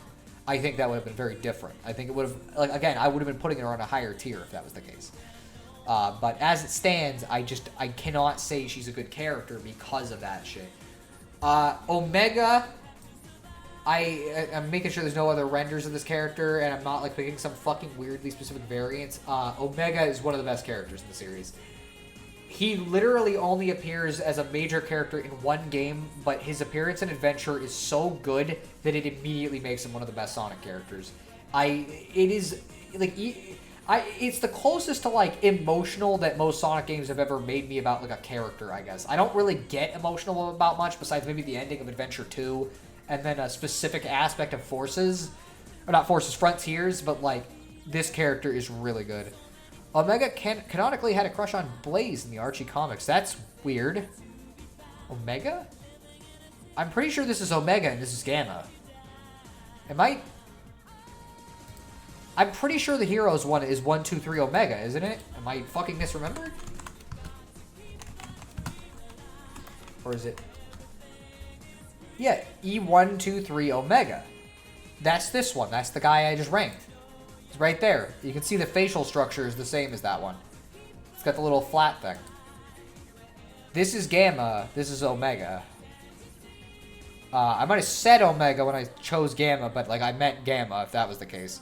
We already have Knuckles. I'm not gonna pick whatever the fuck giving me the sexy-eyed Knuckles is. To call... I don't know. They're okay. I like them for what they're or for what they're doing, but, like, they don't really have much of an impact on anything, and I can't really say I resonate much with them either way. Like, they're good for what they're trying to do. I don't think they matter to me. You referred to Gamma as Omega. Okay, well, it was an accident. E1, 2, 3, you did. Oh, I'm not gonna show you. Fucking singing this machine. That song's a banger, by the way.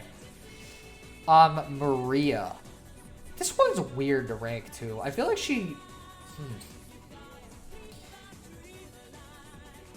I'm gonna say she's B tier because of what she means to the story of the series, but, like, as a character, she doesn't do that much. The little we do get to see of her and, like, pictures they've made later or stuff, she's very cute. I think her, like, friendship with Shadow is very cute. It's, like, it's adorable. They're, like, childhood friends, and I like that. And I think her fate is really fucked up, considering she didn't deserve it at all.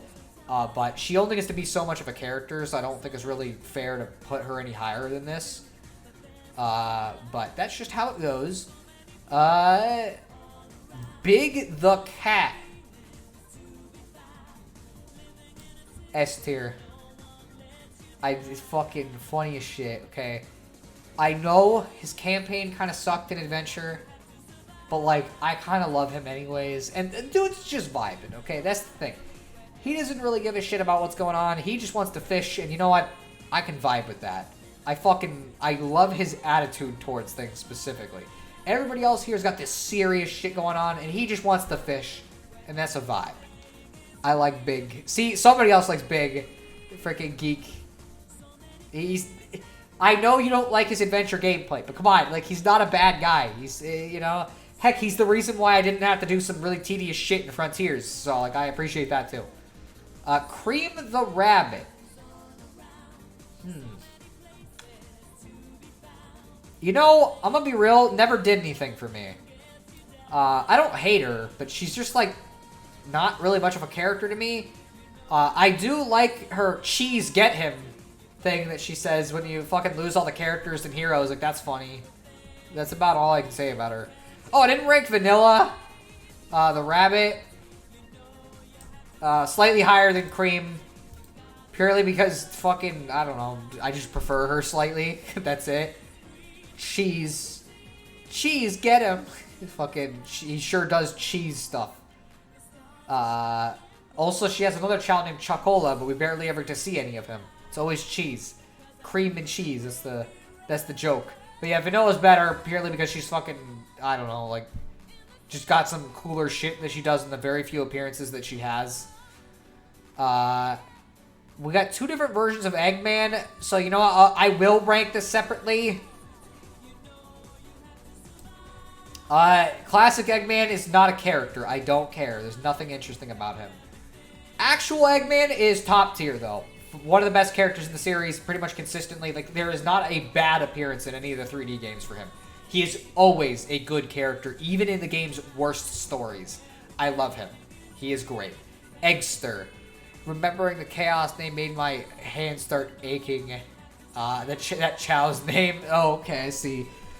Why? What's wrong with cheese?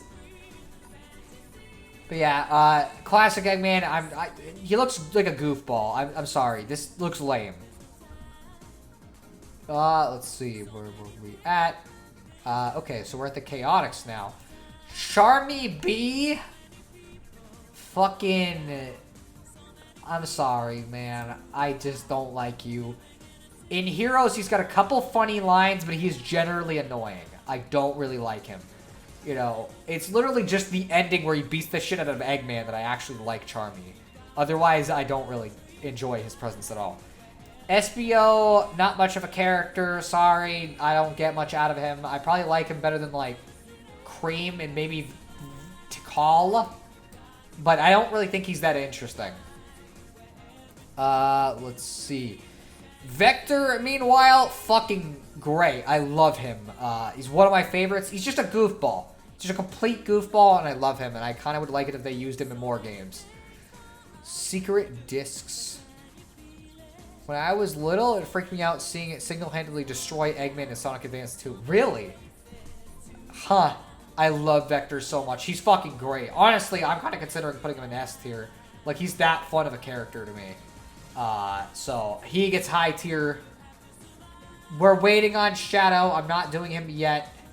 But I guess we're pretty much getting to the main cast. I'm going to look if there's anything else like kind of weird in this that I actually would want to rank. So I'm going to do the main cast now. And, why the fuck is Sally Acorn here in, like, this area? I also don't have any opinions on Jet or fucking these because I didn't play much of Riders when I was a kid. So, Amy Rose, she's okay. Like, I don't hate her. I think she's a fine enough character. She's enjoyable. I think she's more funny than she is like a character I actually get any interest out of. I didn't mind her in Frontiers either. She was fine. I just think that, like, as a whole, I don't really get much out of her. And her Sonic obsession became her personality for a while before they just took her personality away and made her a girl. And I don't like that. Jet is awesome. Jet the Bird. I just didn't play Riders, so I can't rank him. Sonic the Hedgehog, the main man himself. I think I gotta put him in fucking this tier. I don't think he's one of the best characters, but he's consistently a good one. It's one I always like seeing. Besides, specifically in Sonic Colors, because Sonic Colors just ruined all the characters that had to interact with it besides Eggman. But Sonic's just great. Like, I don't know how you couldn't like him. He's fucking, like, he's a little arrogant, but he's like a kind-hearted dude, you know? He's always just doing whatever he feels like. And at least in the games that are well-written, like, he's just a good dude who likes to make jokes occasionally instead of just being a joke machine. who makes really stupid childish jokes like Baldy knows hair. Wow, what a funny joke. I'm laughing so hard. So, I think that's a good place for him. Tails, man, I'm gonna rank this version of Tails separate from that one because I don't think it's fair to include his fucking forces and colors incarnations. Tails has always been a character I've liked a pretty good amount. In fact, I might say I like him better than Sonic. I think he's just kind of like a really cute little thing with like his want to be like Sonic, and I think it's cool that he actually gets to be the hero a lot. And in the older games, I just think across the board, he's just a cool character. Sonic forces and colors and fucking whatever Tails is absolutely one of the worst characters in the series. Unbearable.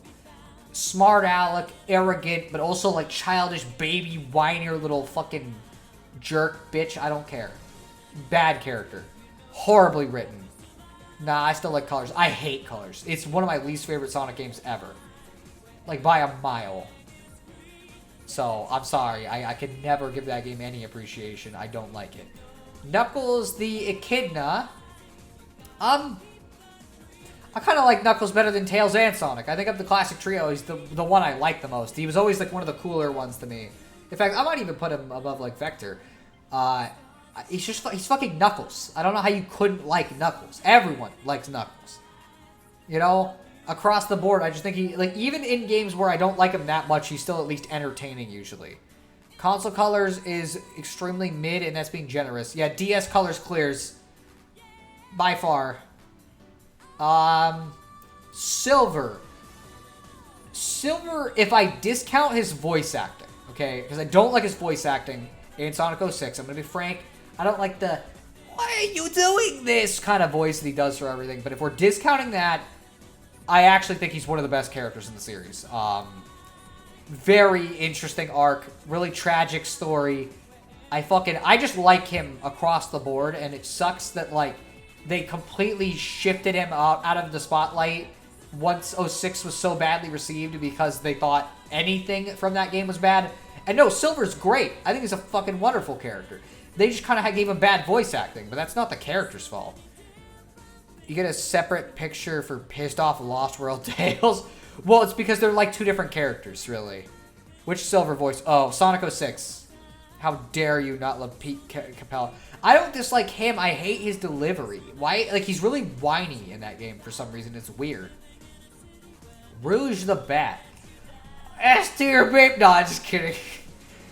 I like Rouge. She's fun. I wouldn't say she's like my favorite, but she's a fun little character. I think she's kind of goofy, she's got that like kind of over the top.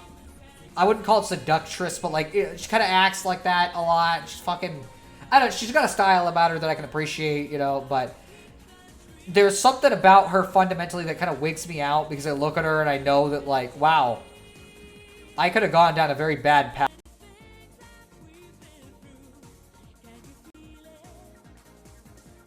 Voice acting is really wacky. Not all of the voices are bad, but Silver's is definitely rough. I didn't like it. I'm sorry.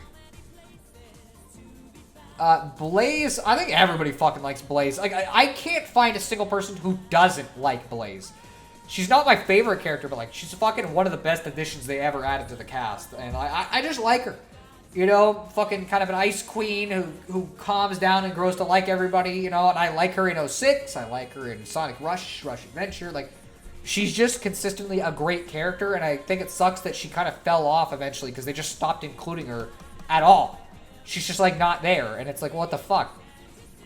She's one of the best characters you introduced, like, keep her in, what the fuck, you know? So, that's how I feel about Blaze. Again, though, I don't know anybody that dislikes Blaze. If I'm ranking Classic Amy, by the way, same there. I don't know if they have Classic Sonic, but I would rank him in the same place. Like, I don't like the classic designs for any of these characters, really. Besides maybe Tails, I think he looks good classic. Knuckles is eh. Sonic looks bad in classic form, and Amy looks gross. Like, this is just Sonic in a dress. I don't care. And finally, the best character in the entire series, and it's not sarcasm, is fucking Shadow the Hedgehog.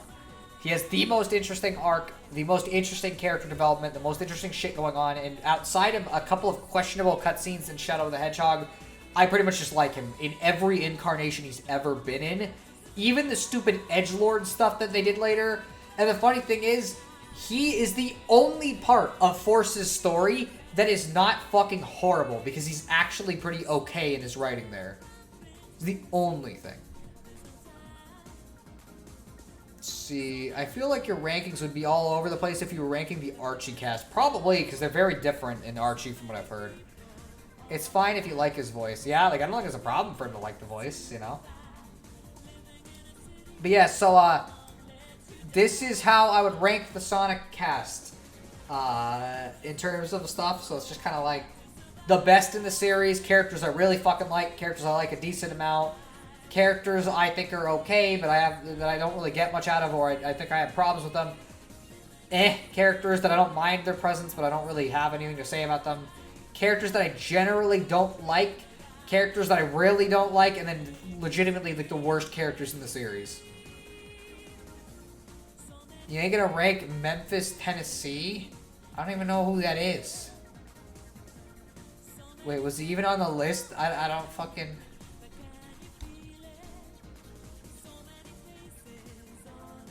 I don't know what that is. I'm sorry. You know, so... I don't know. Fucking... This is how I'd rank the characters, though, regardless. I don't... Some of these would be divisive, especially, like, people would get really pissed about me putting classic characters in low rankings, but I just don't like the classic Sonic character design. Something about it, fundamentally, I've never been into. You know, to me, it's like... Okay. My favorite version of Sonic has always been the one from Adventure 1 and 2. And it's because, like, the posing is always super expressive. The dude looks like he's fucking, like, having a great time. He's super arrogant in his posing. It's always really fucking fun. And he's way more expressive. He's got, like, he looks cool to me. This is, like, a cool-looking character. This character is cute-looking. He looks like a little goober. You know, like a, oh, howdy do there, Grandma. You know, I really hope you've been having a great day. You know, and I'm glad you baked me these cookies today. I'm going to go see Kales and Duckles, and we're going to go see if they're having a swell day. Like, that's the kind of fucking character I imagine when I see this. I know that's not how he's actually supposed to be written, but this doesn't exude cool. This looks like a fucking Care Bear character to me. This one's worse. This is way worse. This fucking... Like, this is legitimately, I think, the worst design for Sonic I've ever seen in my life. It takes any of the actual good stuff from classic Sonic and ruins it completely. Oh, you mean Mephiles, wasn't he? Okay, Mephiles. I could have ranked him. He's alright. But yeah, I don't like classic Sonic. I'm sorry. I know people like classic Sonic's design, but, like, to me, I just don't get anything out of this design. It's not cool. It's cute looking. This is like Bart Simpson levels of edgy in terms of design. And that's not an edgy design. You're lucky Jispy ain't here for the Care Bears remark. He looks like a Care Bears character, though. Okay, like, come on. That's not a cool character. This does not... I don't look at this and go, wow, he looks like a cool dude. It's like, he looks like a child mascot. You know? Expecting him to advertise me Gerber Life or something, you know? So, I'm sorry. I just don't like it. And I don't like any of the classic designs as much as their fucking adventure models. It's just how it goes.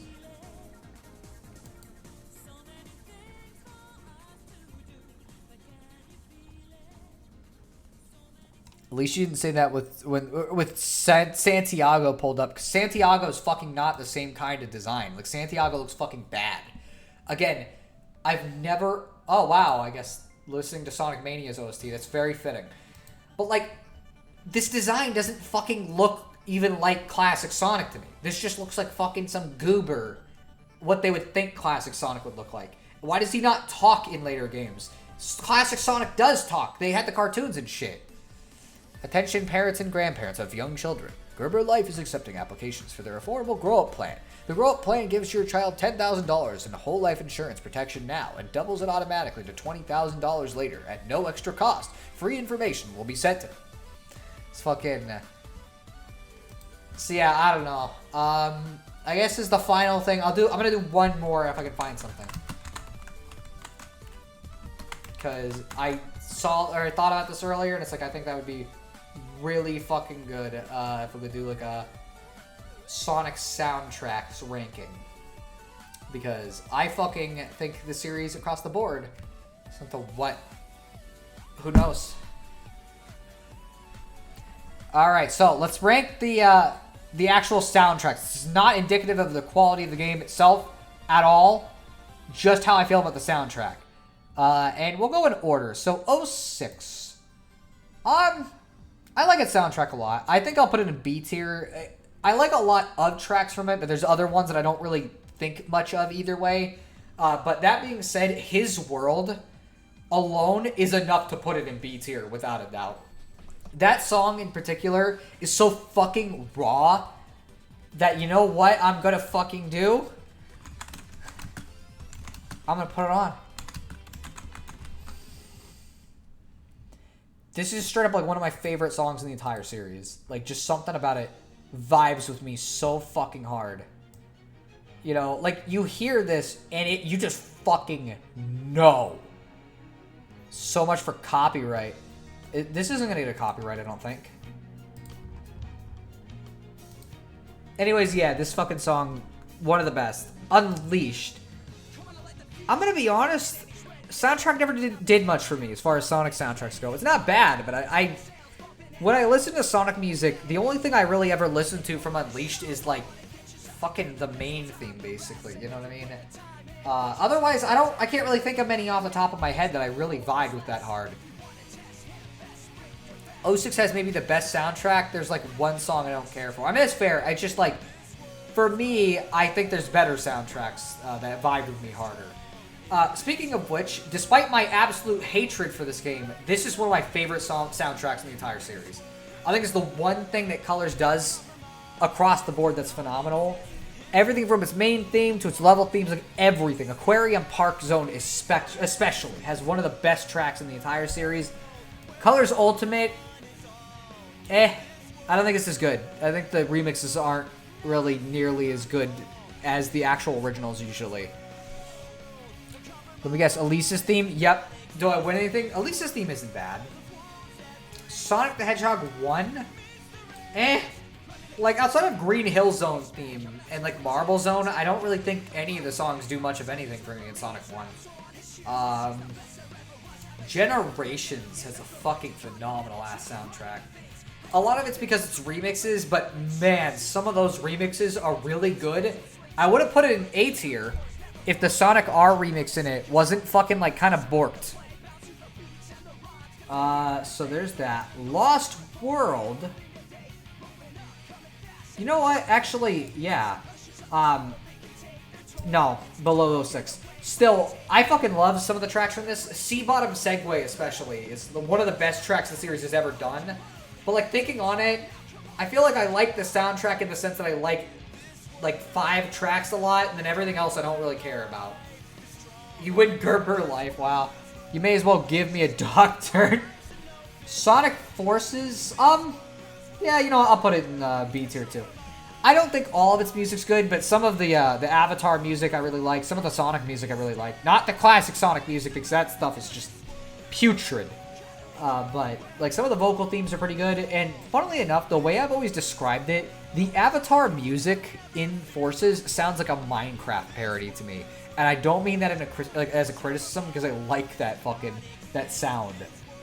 Secret Rings, I mean, outside of Make Believe Reborn, like, I don't know, there's not that many tracks I like. There's, like, one of them that's kind of good, and otherwise, I don't know, I don't vibe with it too much.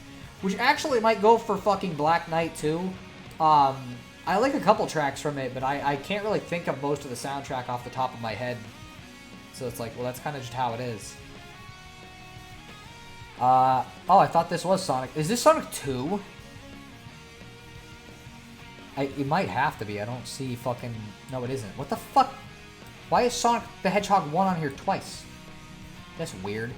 I can't rank Riders. I never played it. Why are they on here but not fucking Sonic R? Because I need to put that in the top tier if it was fucking on there.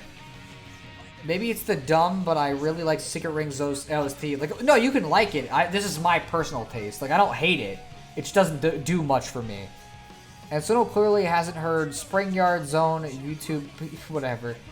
I don't think it's that great. I'm sorry. It's just, I don't think Spring Yard Zone sounds that great in general.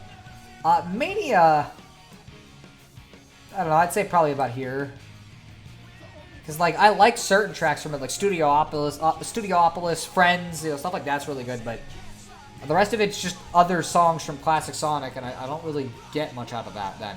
Because I'd rather just listen to the originals a lot of the time. Sonic 2. Probably put it, I don't know, here? And then Sonic 3 probably here. Because Sonic 3, original, by the way, I should specify, not Origins. This is the original. Because the original has a fucking phenomenal soundtrack. Origins, I don't like what they did to the songs. It's a work of art, Sono. Krusty Spring Pizza Zone is a masterpiece. Maybe we'll watch it after this then. I've never seen it. Sonic CD, this one's good. I don't think it's amazing, but like I like it alright. That kind of goes for both soundtracks. They're both very similar to me. So I don't know. Sonic Adventure 1, I think, is my favorite soundtrack of the series. It's fucking phenomenal across the board. I can't think of a single song in that game that isn't a bop. It's complete. It perfectly encapsulates the Krusty Krab experience. I see. But who's gonna rock the place? That was the other song I was mentioning that I liked from Secret Rings, was that one. We're gonna rock the place. Who's gonna rock the place? That was Koban or Monty 456's intro too. Adventure 2 by comparison, I don't think its soundtrack is as good. It's still really good. I think it's got a lot of good shit. And like obviously Live and Learn is like the best song in the series as far as I'm concerned. But I don't know, some of the level themes, like I don't really remember a lot of Tails or Eggman themes. And Shadow's music doesn't really do much for me. So I think that's about where it should be. Heroes, fucking very, very good soundtrack across the board. I cannot fucking fathom how you could not enjoy its soundtrack because it is fucking that good. And then Shadow the Hedgehog. You know what? I'm gonna put it there. I don't like all of its music. There's a little too much like kind of just butt rock grunge that I don't really get anything out of, but there are some tracks in this that are really good, especially like Lost Impact's theme is fucking one of my favorites. Do you mean the CD's tracks you feel similarly about, or do they sound similar? I feel similarly about. Like, I don't really have much of a preference for either the Japanese or English soundtracks. I think both of them have, like, advantages and disadvantages, but, like, I feel about similar to them. And honestly, like, that's saying I think they're alright, and the main reason they're above this is because Sonic Boom specifically kind of carries. Remember Seaside Denied? I did watch that as a kid. It's funny because, like, they don't really do anything with that anymore from my awareness. Yeah, we're gonna watch Spring Yard Pizza Zone.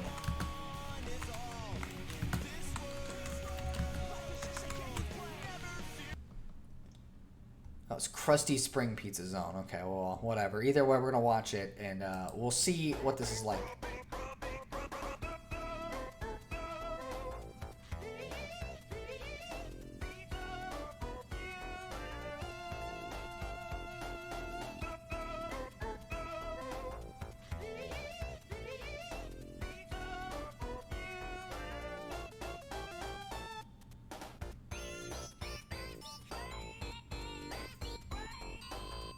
I mean, like, it's good, I guess, but, like, I don't think this would really up my ranking of Sonic 1 that much. But I don't know. Mentioning YTP MVs in terms of, like, remixes, that reminds me. I don't know how many people know about Siva Gunner. This was a channel that would make, like, it would make it look like it was an actual original song from it, but there would always be some joke with it. But they did this tournament called King for a Day 2, where they had like all these different competitors, but they would make like arrangements based around them and shit. And some of them were fucking a bop, and this one is my favorite. It's fucking really good. I think it's based off of a YTPMV, but this one in particular just fucking hits way harder than it should. Hope this isn't a copyright, but we're gonna find out. I don't see any.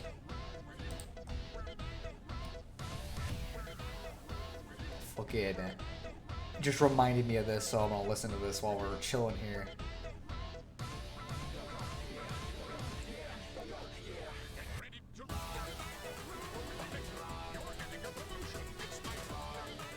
This is kind of what I was hoping for when you mentioned like YTPMV. It was gonna sound like this, and I don't think it hits nearly as hard as this. I'm sorry.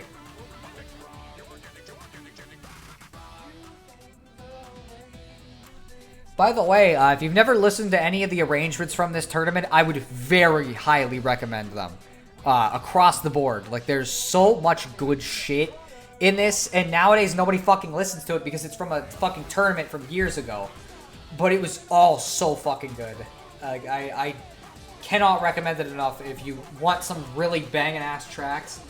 There were like 300 that they made for this too. Not all of them are bops, but yeah, it's based off Win the Race, I think. It's like a reference to it.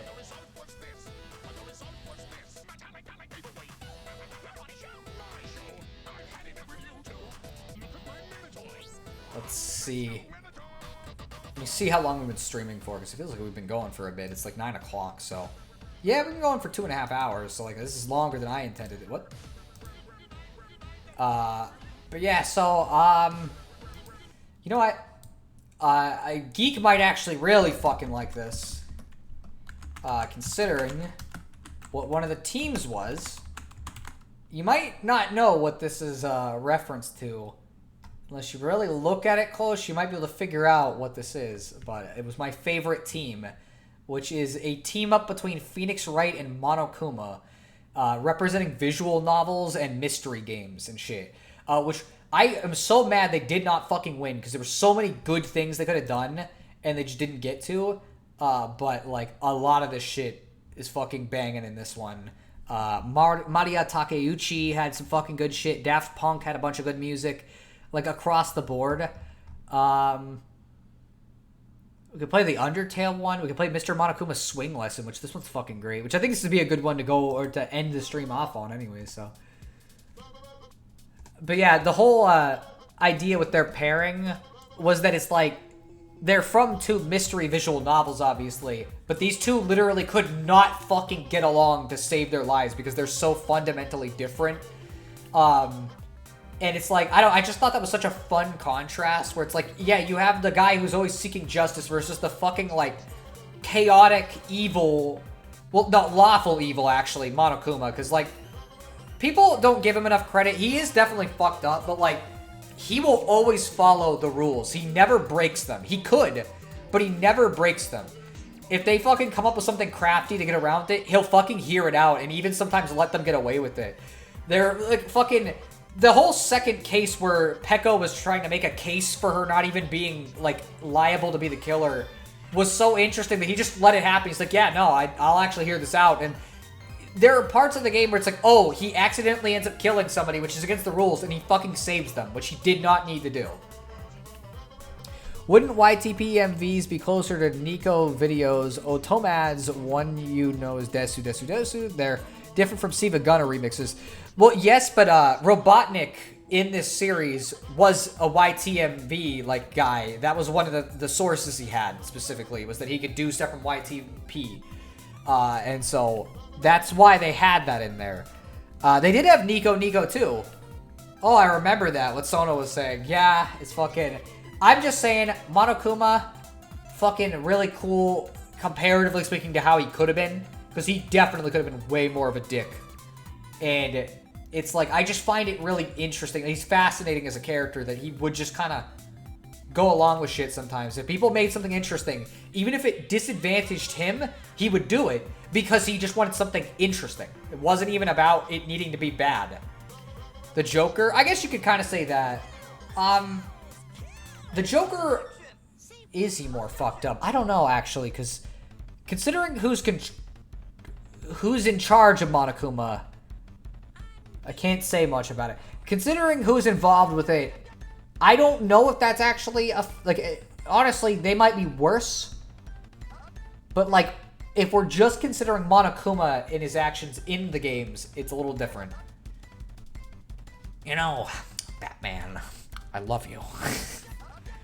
Fucking. But yeah, so I don't know, fucking. I thought they were really good, but they did have, since Troy mentioned it, I guess now we're just fucking watching Siva Gunner. But they did have Nico as like an actual fucking competitor in this too. I don't remember a ton of their stuff though. It wasn't like bad. I just, Nyan Cat. I think I didn't like this one because it was a Jazz Cats fucking combination, so they ruined it. But I guess I could play Popey Po because that was like a fucking what the fuck was this one? I've never heard this one.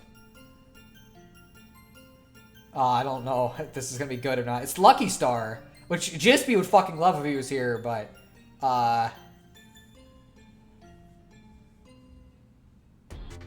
okay, I see. Huh. You know Joker and Batman got... I don't think they do. I think that's just a false statement. I love Lucky Star. I liked it pretty well, but I was definitely more into Haruhi than fucking Lucky Star. I'm trying to see some other ones. Some of the problem is that they're in Japanese, so I don't always know what the fuck it was.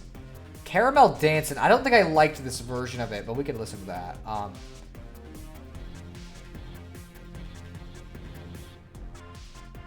This is an okay version of Moteke Sailor Fuku, but I don't think it's what I would have gone for. Yeah, let me make sure you guys can actually hear this, like, decently. Yeah, I think you guys should be able to. I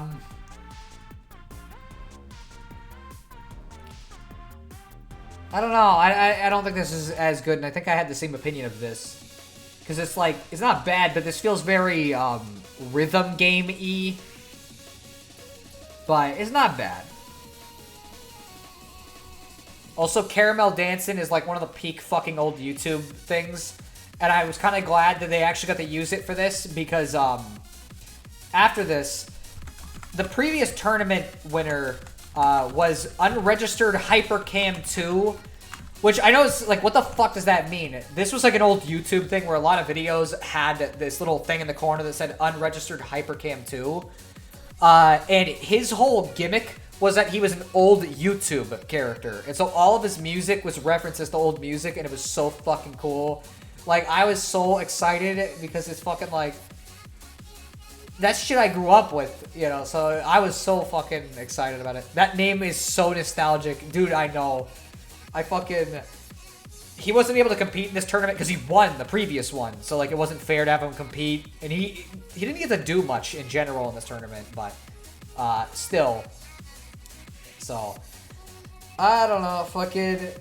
It was just pretty cool. If you're wondering who won this one, it was a guy named DJ Professor K from Jet Set Radio, which... He's cool, I guess, but realistically, I think Law and Disorder should have won. And the only reason why they didn't... so this was a popularity contest, and Law and Disorder was fucking crushing every single round. They would just kill whoever they ran up against. But because of that, everybody hated them because they kept winning over and over. And so people started voting against them instead of voting for the one they wanted. And I think that's the only reason why they lost, is because the last round, inexplicably, just like... Even though they were winning every other one, they just kind of started losing when everybody turned against them. You could see it start happening even before that in the Jazz Cats fucking one that they went against. But people were just fucking angry about them winning, and it sucked. You know what? I actually... This one's way better than I gave it credit for. I'm gonna like that. It deserves a thumbs up. Jet Set Radio! The music was really good, actually. I liked his takeover, too, but... I just was more into, like... I was more into Law and Disorder, I guess. And Daft Punk, and Maria Takeuchi, you know, fucking... And Missing No, who was another contestant, based around, like, creepypastas and old glitches and stuff. Let's see... Spartan Combat, Every Time We Touch. This one was not as good. I might actually go... Try to figure out... I guess I could play one for a second, but I want to actually look through the list. see. But yeah, his fucking takeover was just so fucking good. Because it was all just like old YouTube music and or like literally shit posts. Which were fucking hilarious. Oh yeah, they did do this one too. But yeah, this is Paralyzer, which like the whole joke with this is that every fucking YouTube tutorial either had Into the Dreamscape or this in the background. And so it became a fucking old YouTube meme because you would always hear it all the time. I would sing, but I'm not going to because I'm off of the fucking timing whenever I look back at it. So I'm not going to subject you to me being off timing. But yeah, he didn't get as many arrangements later. But yeah, fucking... This was from his actual takeover day. Where, like, this is the actual post instead of just the arrangements and shit. Oh yeah, this one was fucking really good. Like, unironically, one of the best fucking Siva Gunner tracks. What was everybody's favorite old school YouTube meme song in the chat? Tell me. Mine is Caramel Dancin'. That was my favorite song from those. But the Numa Numa song, which is Dragosta Dinte, Never Gonna Give You Up, and Scatman's World are also very good. Oh wow, Scatman. Perfect fit.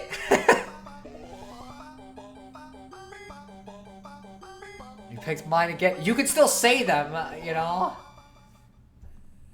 But yeah, so I'm gonna play this one, unironic fucking banger, okay? I don't even play Halo, okay? But when I heard this, fucking, like, I could not stop listening to it. It's fucking way too good. This was all, both of these were also memes back in the day, but especially this fucking shit. This is not how the Halo song sounded, by the way, if you're fucking wondering. I'm just gonna put Caramel Dancin'. It's a good choice. It's fair. You know, I fucking love it.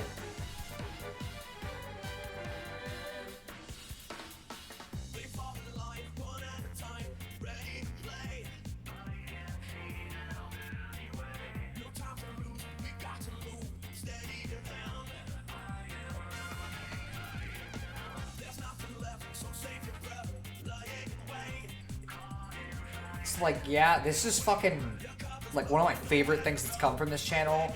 And almost nobody even knows what it is because it's like, why the fuck would you go watch this in specific? I don't get it.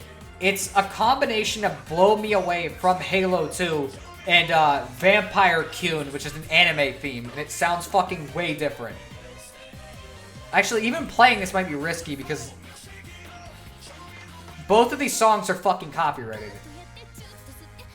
But yeah, the whole idea is it's a fucking anime theme and a Halo track. Marisa Stole the Precious Thing. I don't know if I've ever seen that.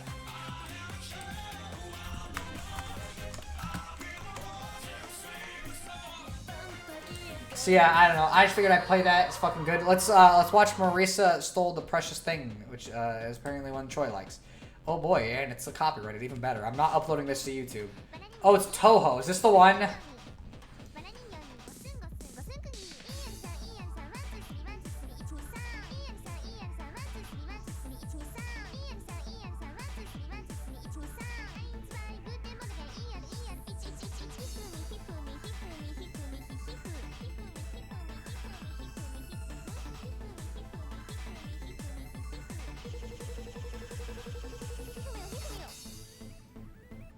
Not bad so far.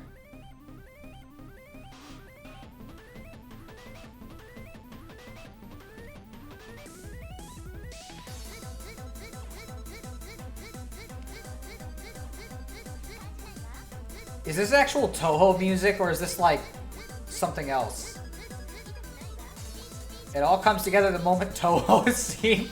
I have not played Toho, so I don't have any context for any of this at all.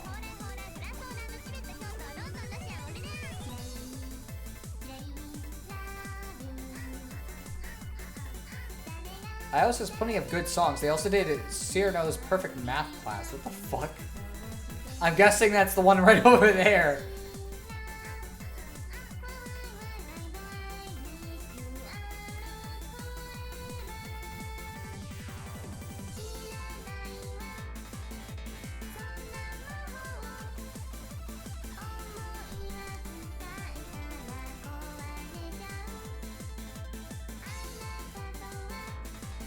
They basically remix and add lyrics to real Toho music. Okay, that's kind of what I figured, because this sounds like Toho music to me, but...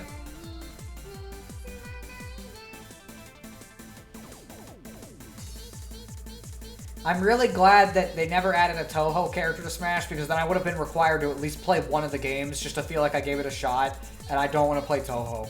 It's too hard.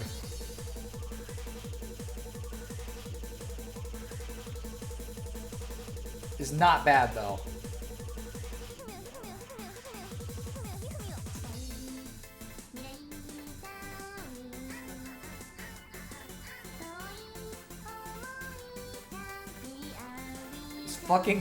It's so funny having the English lyrics randomly distributed throughout this.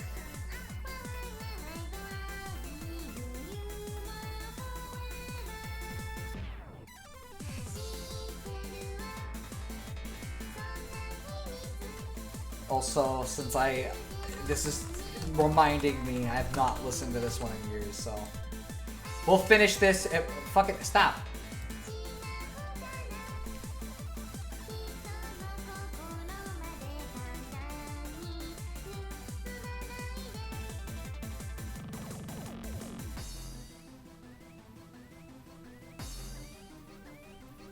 Why do they keep hitting that fucking, those little doll things that have the picture of the witch girl on it?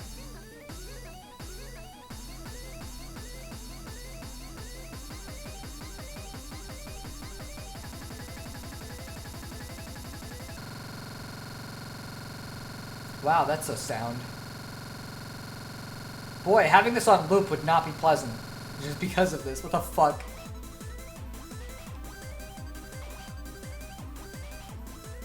My ears, pretty much.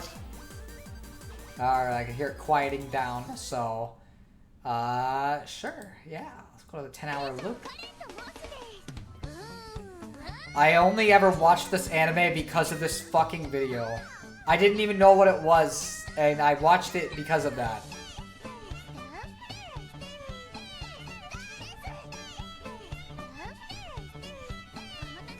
It also sucks because I like this song that it's playing over, which is Puzzle Plank Galaxy, but it sounds fucking empty when I don't hear this over it now. This anime is really mid, by the way. Why am I even surprised? It's catchy, okay? Come on. Did you ever watch Kinero Mosaic?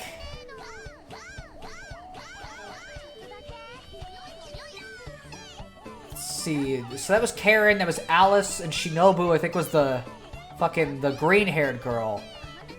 What? Aya was the blue-haired girl. What the fuck was the red girl's name? Was it like Toko or something? Oh, okay, well, see, you've also experienced Kinero Mosaic, and the anime is fine. I think Yoko. You know what? That actually sounds more correct. I gotta think of other fucking things to play. I don't know why we're listening to this shit now, but that's just what happened. Somebody mentioned a fucking YTPMV. And now we're fucking watching weird shit.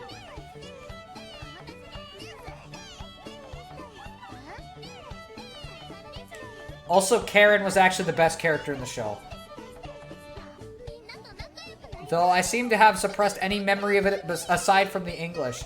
I remember they spoke really bad English. I remember Shinobu really fucking liked blonde girls for some reason. Which was just Alice and fucking Karen, essentially. Karen was supposed to be the older one, but, like, you really can't tell any difference between these characters. So, you know. I also remember Karen called her Aya a lot. And that Alice was in a coma. Oh, yeah, that was definitely a thing that happened in the story, you know. Wait, no, it was Karen was in a coma, I think. Because Karen was the one who fell on the little bridge. I made that...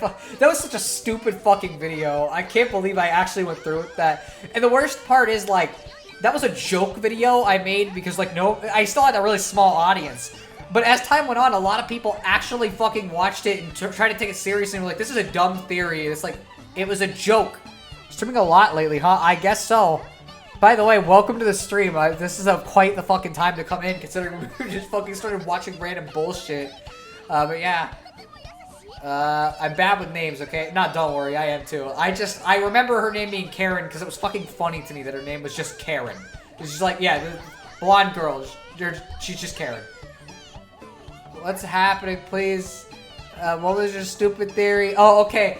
So this is an anime called Kinaro Mosaic. It's about Karen, this girl, and then another girl named Alice right there, who come to Japan from Europe, I think, from Britain. And my theory was that this girl is in a coma because the anime is all in Japanese, but they're supposed to be from, like, you know, Europe, and their English is horrible. It sounds like super Japanese, and I had all these other really stupid things I brought up as like a joke. And I said that there's this one scene where she looks like she's gonna fall off the bridge, and I said that put her in a coma, and that's why the show is like this. And it was literally just a shit post, but people took it fucking seriously. I left for a bit, and now it's an anime picture show. It is indeed. We're just watching random shit that people mention I should watch and or what I want to watch, so. I wonder where she's from. It's not like the jacket can tell us. Fucking whatever. Karen wasn't in a coma. She died. No, Karen was in a coma. That was the theory. I'm pretty sure. Anybody got any other suggestions? Because otherwise we're just going to keep listening to Desu, Desu, Desu. And I really would not mind picking something else. I just am trying to think of stuff in this vein that fits the theme of what we've been fucking listening to. Basically YouTube memes. Shoot.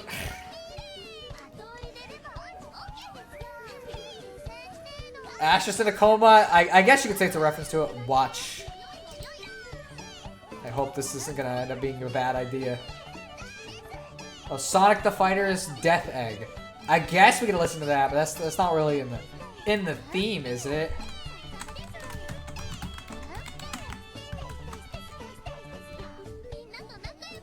Oh, well, okay, well, whatever.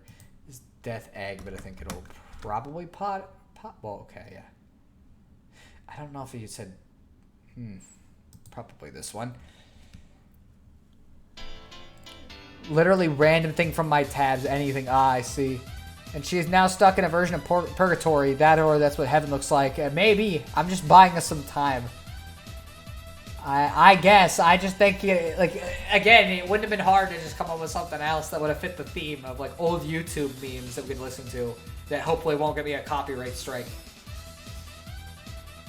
Oh no, Metal Sonic gave me so much trouble. There's more schools than I thought there would be in heaven, though. I mean, that's just how it goes, you know? Trying to think of something that fits. Hope we won't get a copyright strike. Well, that's the hard bit. You could always put some Bill Wirtz. He's got some great music. What do you recommend from him specifically? Why did I fucking the I and the U? Because he's got a bunch of different shit. But fucking there was one I liked. I gotta find it though, because I have not really been listening to most of it. Where is it? I don't remember if this one was good or not. In fact, recommend a specific one, Troy. I don't think I could send Baka Baka Baka. We could try. How about I'm a Princess? Okay, do that one. Never heard it, so.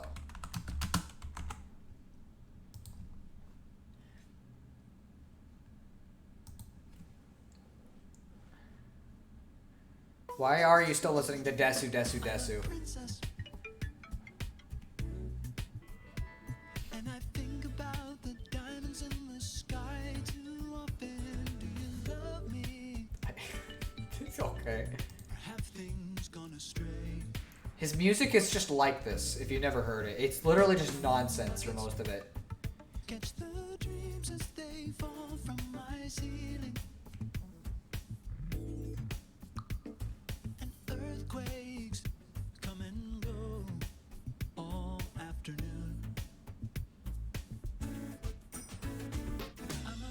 Old stool video. Suddenly my mind's gone blank. It's hard. And I wonder about my neighbors, even though I don't have them, but they're listening. This Especially because I don't want to listen to something really cringe and then have everybody be like, oh my gosh, dude, you used to listen to this? Got it. Alright, we'll listen to it in a second.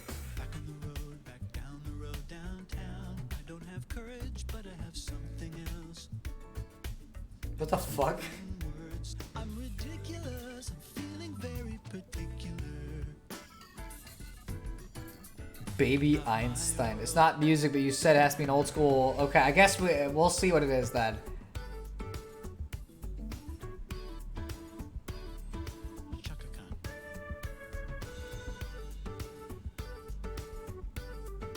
It's not bad.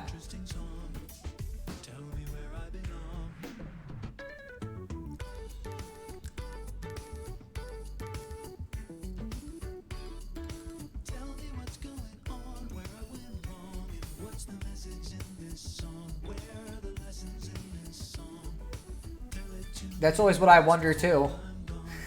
Every time I listen to something from him, or his music, it's just like, yeah, what the fuck is the message here? What's the point?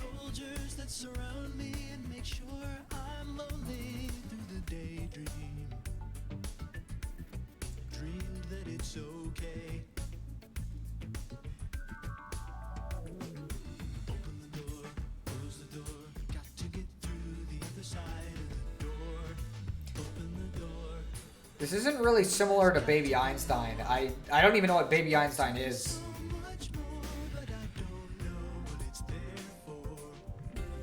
Let me copy that. Oh, no, I'm gonna have to just look it up.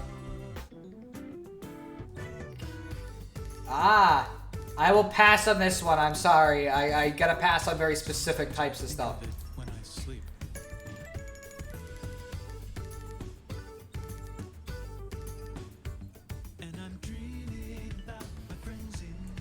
I'm sorry, Family Team TH. You know, I just, certain things I don't.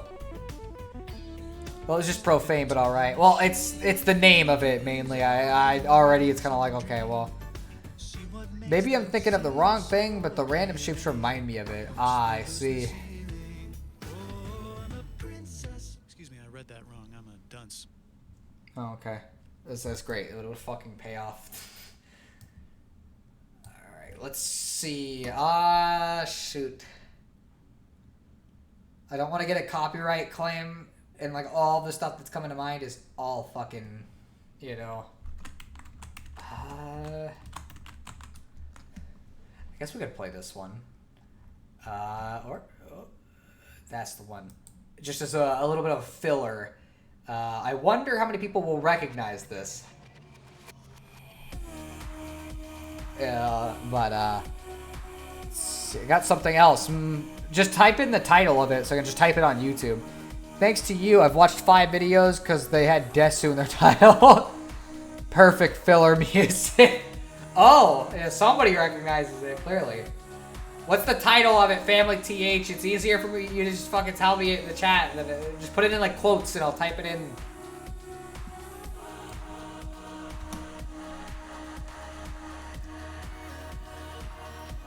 Automatic Mario, you and Owen was hers.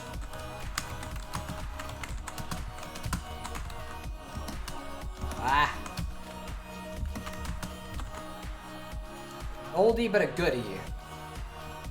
This fucking song is a banger, by the way. Alright, so I'm assuming this is what you mean. I remember watching these videos when I was a kid.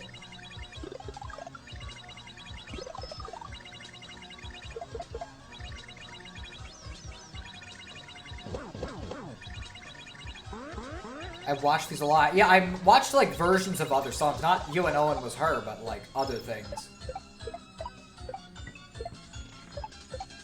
This is a Toho song, isn't it?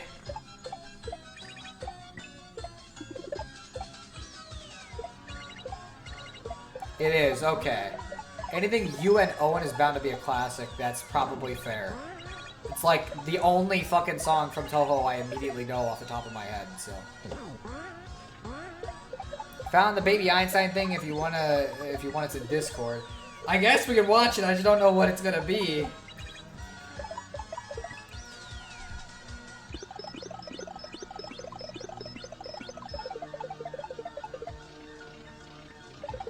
This has to be such a pain in the fucking ass to set up.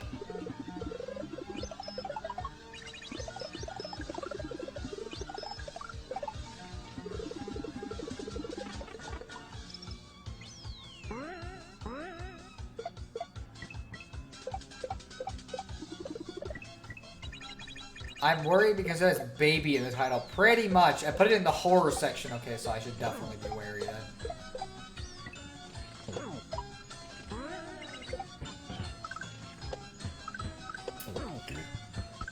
I could play something very bad.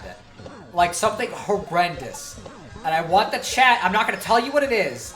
I want the chat to vote yes or no on whether they want me to play the really bad thing from classic YouTube.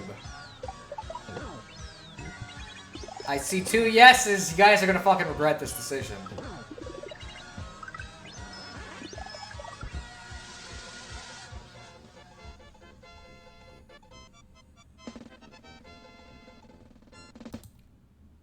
I'm gonna hide it just so you guys don't get to see what I'm doing until it's already up and ready to go. You're gonna get some really repressed memory from 15 years ago. Depending on what you watched, I might. Oh, there's 2 choices though that are really bad. I could pick either of them. Oh, man. One of them's bad because it just sounds horrendous, and one of them's bad because it sounds horrendous and also has very bad lyrics. But that one's also not as fucking funny. I figure you also know Night of Nights, another Toho remix. I don't know if I've ever heard that one. I regret every decision ever made. Okay, I may need to... Oh my gosh, I really don't... I'm starting to regret this and I haven't even clicked on it. Oh, let me pause it. I don't want to watch this already. Okay, chat, vote. Bad lyrics or bad sound? That'll depend on which one I choose. Oh. The lyric... Okay, you guys are gonna fucking regret it. I think that's the worst one of the 2. But yes, we'll play that one. And again, you'll instantly see it and regret it. I'm just trying to pause it before it gets really bad. You're not allowed to complain about the terror I'm about to inflict on you because you chose to fucking vote for it. I tend to prefer bad sound, but oh well. Let me make sure we get the full effect of this.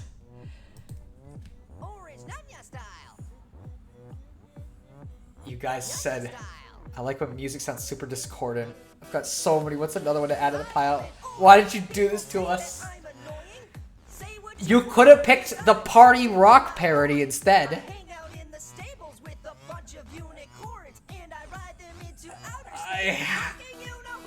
I already want to fucking leave. There was no right answer. Oh, I know this scared me. I hate this. This doesn't even, that's not how the original song sounds. They don't even sing it right either. Why don't you just say Oppa Gangnam Style? That works better than fucking what they're about to do. That doesn't work. You can't translate it like that. Ugh. Oh, this is hurting me. It's 2012. I know. I want to throw us all off the roof. You chose this. You cannot. That doesn't even... Get out of here. He's a grapefruit, not a grape. You can't even use that. This shit's about to make me go fucking grape shit, okay? You wanna make fucking fruit puns? That I'm the best dancer, but Pear is pretty good when he takes a dance enhancer. The fuck does it even mean? Anywhere we want, anytime we please, 'cause it's the only That's not even what Pear was like in the series. What the fuck are you talking about?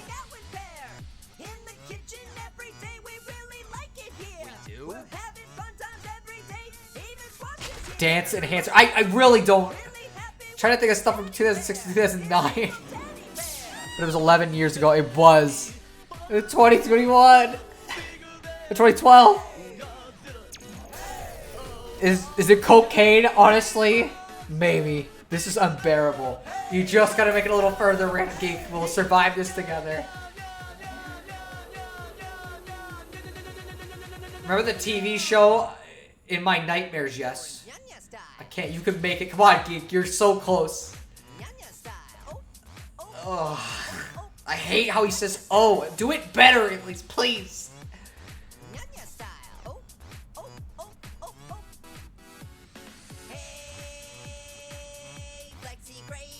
Again, it doesn't work as a pun. I'm close. I'm close to the roof. Geek, no, come on. You're almost done. It's almost finished.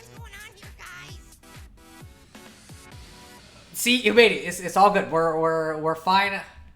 We made it. We fucking survived. I remember when this stream was about us discussing the philosophical implications of Yume Nikki and how it's now it's orange Nyanya style. Oh yeah, it sure has fucking improved, hasn't it? Fred was better than the orange. You know, funny you mentioned that. I agree. And since you fucking reminded me, guess who also made music?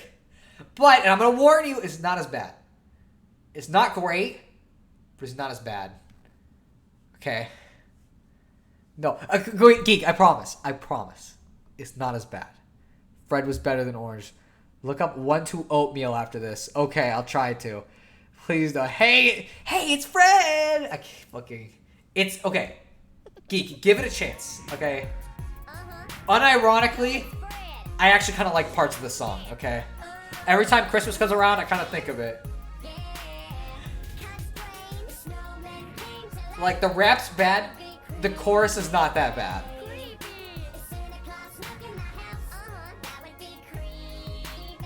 Did you watch this when you were younger? I watched this when I was younger, not the orange Nyanya style.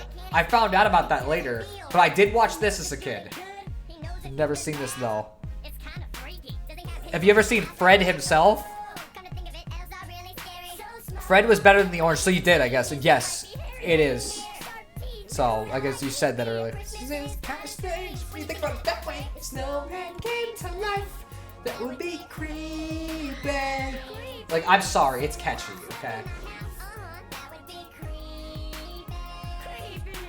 I just like how Geek was just a bunch of no's, please don't. Geek, can you honestly tell me this is as bad as what we just watched? Literally, they're screaming in this and it doesn't sound as bad as what we just watched. This animation's fucking horrible, though. I have not seen this in years. That feeling when a ghost version of you pops up in the fucking same room as you and implies a lot of questions. Not as bad, but it makes my cells multiply at an alarming rate. I don't think it's as bad as you're wording it. Fucking...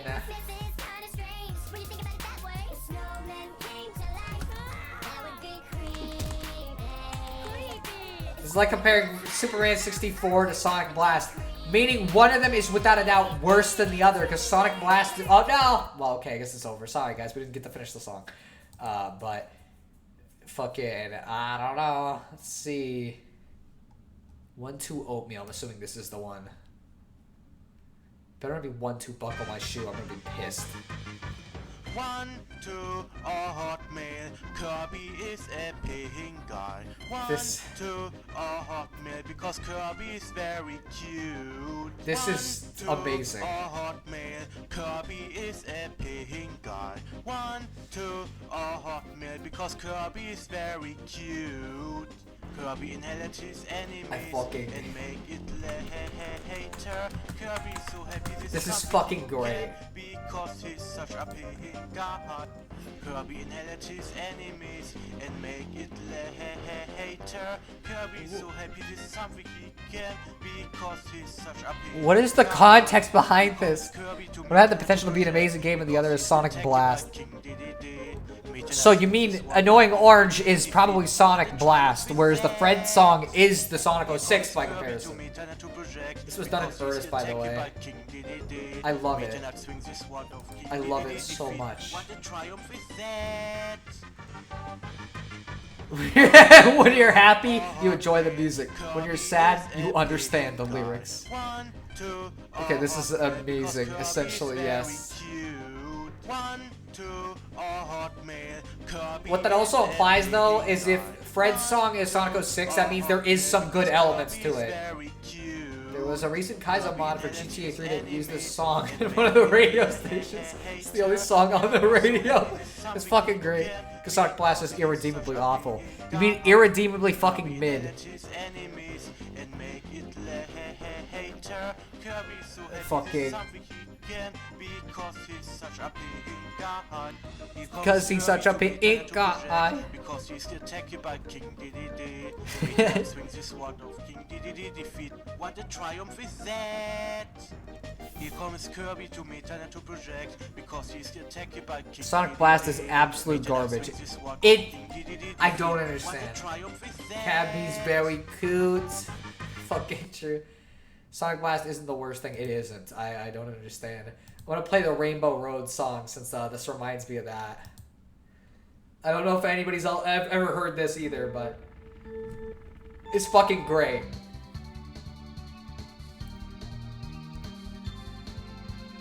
It's called a road, it's called a rainbow road. It is a road that you go. It's called a road, it's called a rainbow road. And you will know when you get there. It's called a road, it's called a rainbow. I fucking...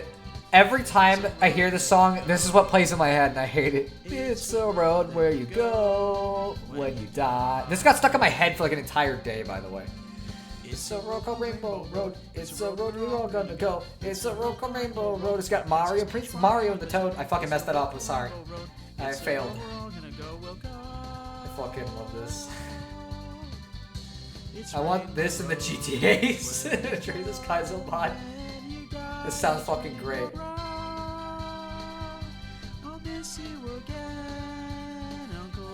By the way, the context of that, I think his uncle passed away, and this was supposed to be like a kind of send-off to him, which I think is kind of cute. You know what I mean? Like, obviously, yes, it's very amateurish, but like, there's something really cute about that to me. Watch the Gerber Life ad. Okay. I guess we're gonna watch some fucking commercials now. If we're gonna watch weird commercials, I know one of them I want to play. The Gerber Life Grow Up Plan. Attention parents and grandparents of young children. Gerber Life is accepting applications for their affordable grow-up plan. The grow-up plan gives your child $10,000 in whole life insurance protection now, then doubles automatically to $20,000 later at no extra cost. Wow. Free information will be sent to dying. parents and grandparents who call now. When I pass away, I hope someone memorializes me through Coconut Ball's theme. Call now for free information. That would be great. Call 1-800-829-8866. Call now. Wow. They just reuse this commercial forever. They've never fucking redone it from my awareness.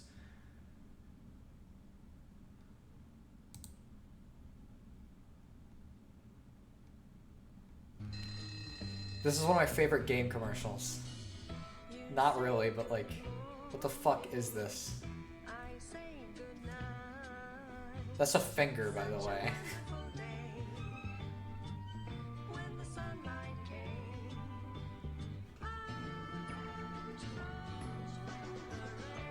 Now you can use your finger to keep Kirby on the right path and out of trouble.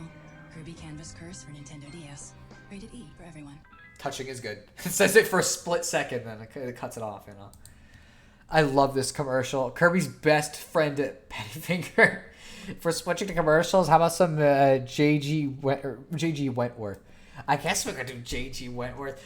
I like how like what we're going with is just fucking like the most out there fucking choices and not at all things with like a theme. Fuck. Was it this one? Cause this is the one I remember. Troy, which one of these? It's My Money and I Need It Now commercial, Bus Opera, or Viking Opera. Someone wants to touch you, that's no good. Fucking, for real. Either Bus or Viking, okay. This one's got more views. I have a structured settlement and I need cash now. Call JJ. I fucking always remember this fucking theme for some reason.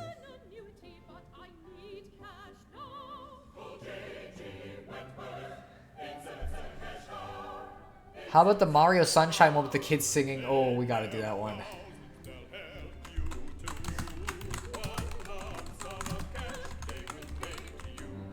Fucking.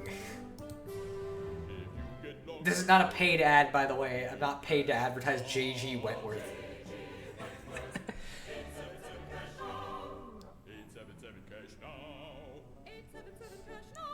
Horizontal spinning kick breaking, 720 spinning kick quadruple breaking.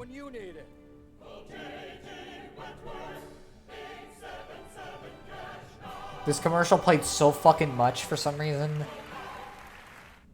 Horizontal spinning kick. I don't think I've ever heard of that one. Oh, I remember this commercial. Oh! I mean, it's not a bad song. Like, I like the song, but that wasn't really what I was trying to do. So, Mario Sunshine commercial. If you've never seen this one's fucking horrible, but it's great. The world a special place. Cherish life and never waste. Everyone loves a sunshiny day. We're gonna keep it that way. Let's clean is better than dirty. I would not have wanted to buy this game if somebody showed me this. It's all lend a helping hand. Mario can't do it alone. He'll spray his water to fly around and clean the sludge that's on the ground. Cause clean is better than dirty, and dirty's meaner than clean. Super Mario Sunshine, only for Nintendo GameCube. Rated E for everyone. This does not make me want to buy a GameCube. I'm gonna be honest with you. Not at all. Oh no, fuck! Now I'm remembering a commercial or whatever the fuck that Nintendo made for the Wii U when they made Amiibo, but I honestly don't know if I can subject you to that fucking cringe. Let's see, doesn't this make watch out for the scary version? Also, that Japanese Link to the Past commercial. It is, in fact, let's watch that one and then I'm gonna play something else. Zeta did sense. I gotta make sure it's the one. It is indeed. This one's a fucking classic.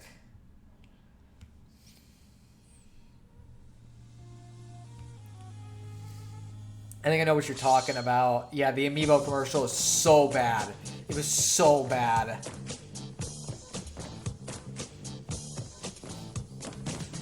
Honestly, if Link to the Past was like this in-game, it'd be the best one.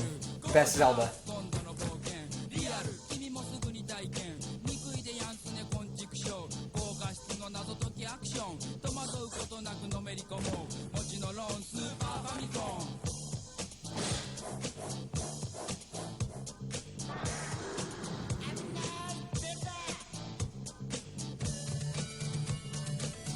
I like how it cuts from the fucking rap theme to this.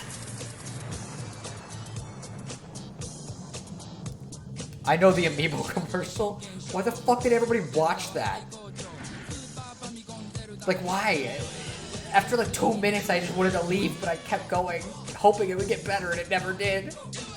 That's a good shot. I like that one. I don't like the fucking random hard cut, but the rest of it's good. Oh, I think I watched this. And the Nostalgia Critic, not the best of places to get exposed to anything. I mean, I've watched several Nostalgia Critic videos, so I don't know. Whoops.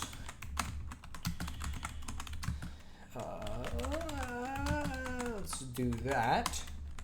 Such an iconic commercial. It is really fucking good. I want to make sure that this is the one.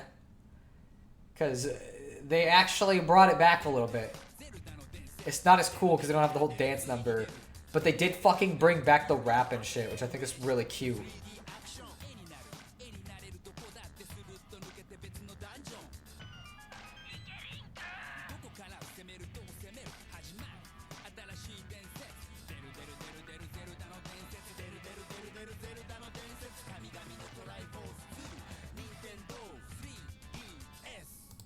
Fucking, that's honestly, like, I just think it's cool that they did that.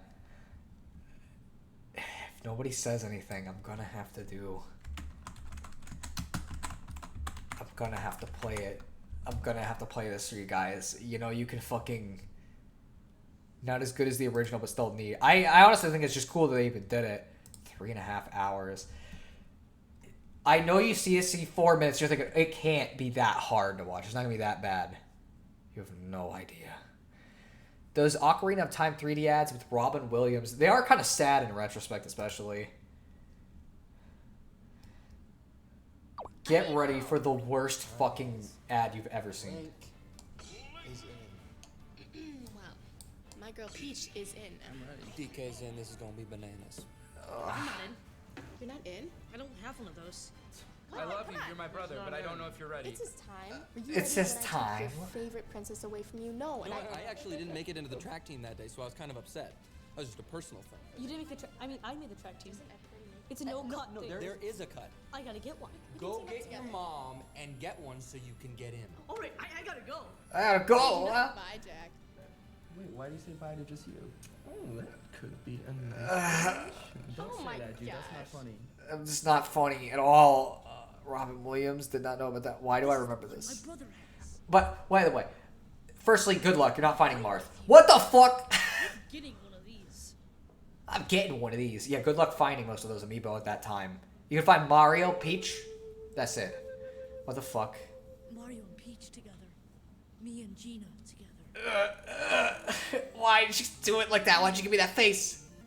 I think this is one of those couch potatoes was on Stranger Things. Oh my gosh. Hey, Jack. Looks like we have a new Wow, player so in the ring. cool. Whoa. Let's see what you can do. Oh my gosh, she's got Mario now. Oh, how cool. Why do you pick the lamest fucking figure? What the heck is the premise here? Is little Toil beat up their ass? Not right now. Because he's level 1. I don't know what the premise here is, though. They're making people suffer. Diary of a Wimpy Kid. That's not giving enough credit to the actress in Diary of a Wimpy Kid. Come on. Really? Picking on him at once? It's not fair. He hasn't leveled up yet. See, but that's the fun part. You'll train him and then he'll do better. I'll help you. What's the matter, Mario? It's too much for you? I'll be back. It's fucking... It takes like an hour. It's not that much work. Aren't you gonna go Stop. with your boyfriend? Why aren't you just saying bye? What the fuck's wrong? Play the game. Wait, you're dating? Imagine getting bullied through 8-part Smash for real. What's the matter? Mario too much for you? Why is he acting like this is an actual training thing? It takes an hour. Somebody needs to put that dweeb out of his misery. He's almost level 50. Gotta keep training. Gotta keep training. Someone's level 50. Oh, let me do this in front of my brother and my family. They're all gonna fucking disown me tomorrow, but it's all good because my Mario's level 50. They really did set out to make one of the cringest fucking commercials ever. Yeah, whoa, he's got the cape, like real life, whoa. Oh, jumping over a barrel like Donkey Kong, whoa. That's a reference there, a hardcore reference, and now he just fucking broke the figurine because he just fell on it, it's broken. Gina, your boyfriend's back. Oh, yeah, he's back. He's back to beat you. So is he your boyfriend then? Well, the way you're talking, like, what the fuck? Oh, better run for the hills, track boy. Can't see what that has to do with anything. Okay. Oh, take that, Take that, TK. It's a CPU. You're fighting a CPU and you're giving it smack talk. You can protect your boyfriend if you want. Oh, very funny. I'm getting it. I'm going. Go. Seriously, what level are you? What? 50, like everyone else in the fucking thing. You could look at it. It's in the bottom. Yes! Come on! Hey, little Bromeo. You're no match for my Samus. And, my Kirby. And Marth. Get ready for the worst delivery for a line ever. Wish I had another amiibo. A new challenger approaches. Pikachu. Use Amiibo with Super Smash Bros. for Wii U and Mario Kart 8, and more games to come soon. Alright, I'm gonna go grab my amiibo and I'm gonna go give them back. Cause wow, they succeeded in their mission. They sure did. I played Smash 4 competitively, and this is all alien language to me. Why is he getting bullied over 8-player Smash? You know what? Those actors did do a good job. But I don't like those movies. I liked the Diary of a Wimpy Kid movies, but Imagine imagine being there to see this film, seeing this teen run all over the place like he's 5. By the way, you still got Waru Peachy? Yeah, she's I got her in a box right now because all my amiibo in her boxes, I don't have a shelf for them. But yeah, I still got her. She's still just as bullshit as ever. You know, back when amiibo first came out, I wanted to set out to make a fucking bullshit amiibo. So what I did is I made Peach have 3 different types of healing. She healed when she did damage, she healed when she blocked, and then she just auto-healed as she was standing there. And I gave her a ridiculous amount of fucking defense and attack power. And literally what my fucking Peach would do, she could just kick your ass, but anytime you started doing any damage to her, she would hit you and then go off the side of the stage, float there for several seconds, then go and hang on the side of the stage to refill as much health as possible, and then go back and fucking attack you again. Me and MJ teamed up could not beat this fucking amiibo because it was that bullshit. Literally, anytime you dealt any damage to it, it's like if you hit it, there was a good chance it was going to shield, and then you just fucking heal it half of what you would have done damage-wise. And then it fucking hits you, and then it fucking gets all of its health back in like one go. And it was bullshit. I loved it. I still got it, but it was bullshit. Created a monster, I did. Remember, part of the reason custom specials had to be banned was because the way of acquiring them was so asinine and random, you could not reasonably expect every single setup in a venue to have every single custom move. Yeah, that is pretty much the problem. I don't know why they fucking did that. It's really weird. Never understood it. But, I don't know. I guess if we're going to do it, let's do the other cringe Wii U commercial that everyone always brings up, and for good reason, because this would not have sold me on a Wii U. Going off stage refills health. Well, because she auto-healed over time. And so what she would do is she would hang off the side of the stage floating, and then go down, and then go back up and hang on the side of the stage and get up, and she would gain back like 10 to 15 health every time she did this. Let me see. I gotta find the specific one. Come on. Actually, okay. To prove before this was an American commercial too, but to prove you could actually make a good Wii U commercial that not all of them were bad. This was their holiday 2015 commercial. Okay. And I want you to compare this to what we're going to see after this and the Amiibo commercial.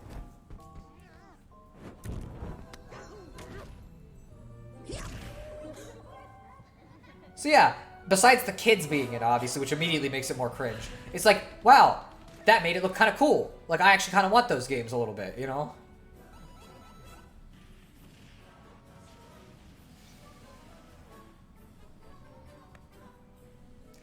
See, like, that's an okay commercial, you know? That's something somebody might actually want. Was it 2013 or 2014 that this commercial happened? I'm just trying to find a specific one. Is this the one? Yep, it's the one. Get ready. Compare that to this. So, you want a Wii U this holiday? We'll watch and learn. Here's Mom. We already have a Wii, Sweetiekins. Here's you. Wii U is a total upgrade, Mother. When did you get younger? It has Super Mario 3D World, Legend of Zelda, The Wind Waker HD, and Rayman Legends. Rayman Legends. Say real quick, show it for like a split second. Hot buttered popcorn, that's a deal. Hot buttered popcorn, that's a deal. That fucking quote lives in my head rent-free. It always has. It's alright. So weird, I think 2014 was 9 years ago. Don't even fucking mention that. Hot buttered popcorn, that's a deal. Yeah. Again, if I was a kid and I didn't own a Wii U, this would make me not want one. Why? It's just cringe. It's just fucking cringe. Why did they advertise the system like this all the fucking time? I'm trying to think of like a single good Wii U commercial that wasn't just that 2015 holiday one. Was Pikmin 3's okay? You know, Batman the Wii U is a good deal. You know, Batman the Wii U is a good deal. It's got plenty of games. You see, it's got Wind Waker. It's got Pikmin 3. It's got The Wonderful 101. You see, Batman, it's not about the popular games. It's about the good ones. And The Wonderful 101, that shit was mad peak. Yeah, not gonna lie, Joker, it was pretty peak. Too bad nobody played it.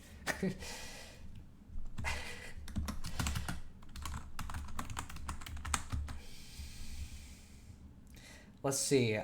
This one I remember being okay. Let's see if it was actually cringe and I'm just misremembering and I'm just fucking placebo affecting myself into thinking it was better.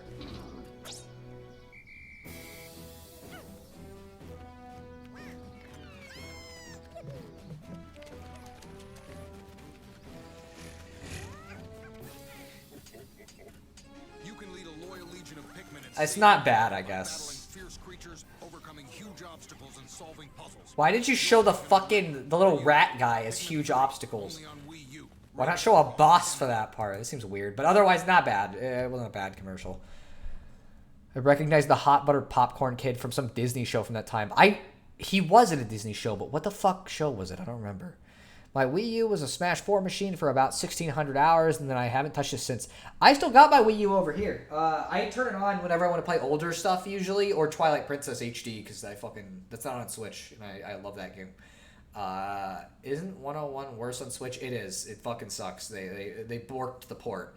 In fact, it's worse on PS4 and Xbox One and every other console besides the Wii U, because A, it was designed around the fucking Wii U. So you can't just port it to another system, but B, they like borked how they did it.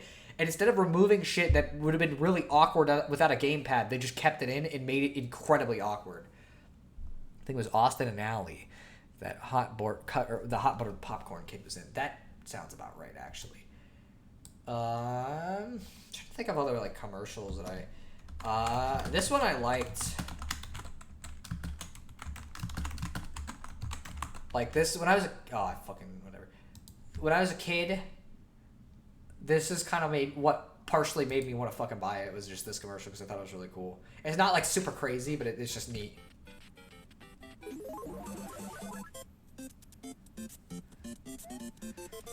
I don't know why, but this just made it look like way cooler to me. It's like, whoa, fucking he turned big and he can do all this shit. Like, whoa, what the fuck is that? This Bowser, whoa. Like, I don't know, I just thought it was really cool. Well, that was the underrated multiplayer mode that the game had. To the new Mushroom Kingdom, new Super Mario Brothers. This only happens on Nintendo DS. Rated E for everyone.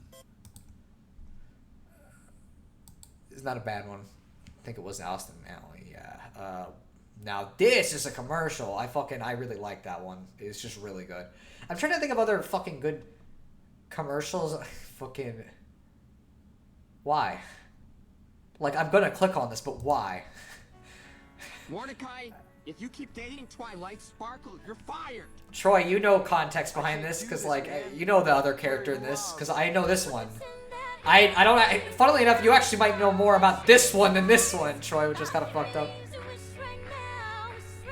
I'm sorry. I'm so sorry, guys. I can't help it.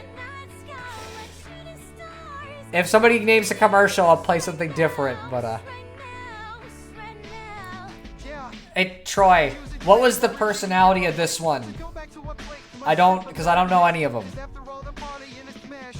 Watch the laser collection. We could.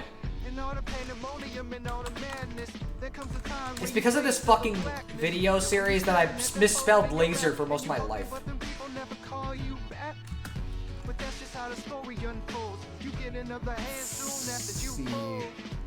AI voices freak me out. Is that just me? It doesn't bother me at all. And I remember Kingdom Hearts Recoded commercial. That one sold me on Kingdom Hearts. Okay, before we do Laser Collection, I actually want to bring that up because it was the only fucking thing I had seen from Kingdom Hearts, and it made me want to play it too. And then MJ bought it, and it sucked. Fucking... Oh, maybe I should actually type in commercial. That'd probably help. But yeah, I did not like this game. I played it for like 3 hours on his DS, and I didn't like it. Was this the commercial? Fuck. Let me... Oh, man, there's... What? Oh, there's Kingdom Hearts. Okay. I think it has to be. I don't really see anything else. Smart, I think, but that's really about it. Been a while since I watched it. I see. We'll see if this is the one you're thinking of or not. Yeah. Explore the data from the inside. I think, honestly, I think it's just I like the song in the background, so I was like, oh, I want to play it. It sounds cool. I'll be there. You're not going in there alone.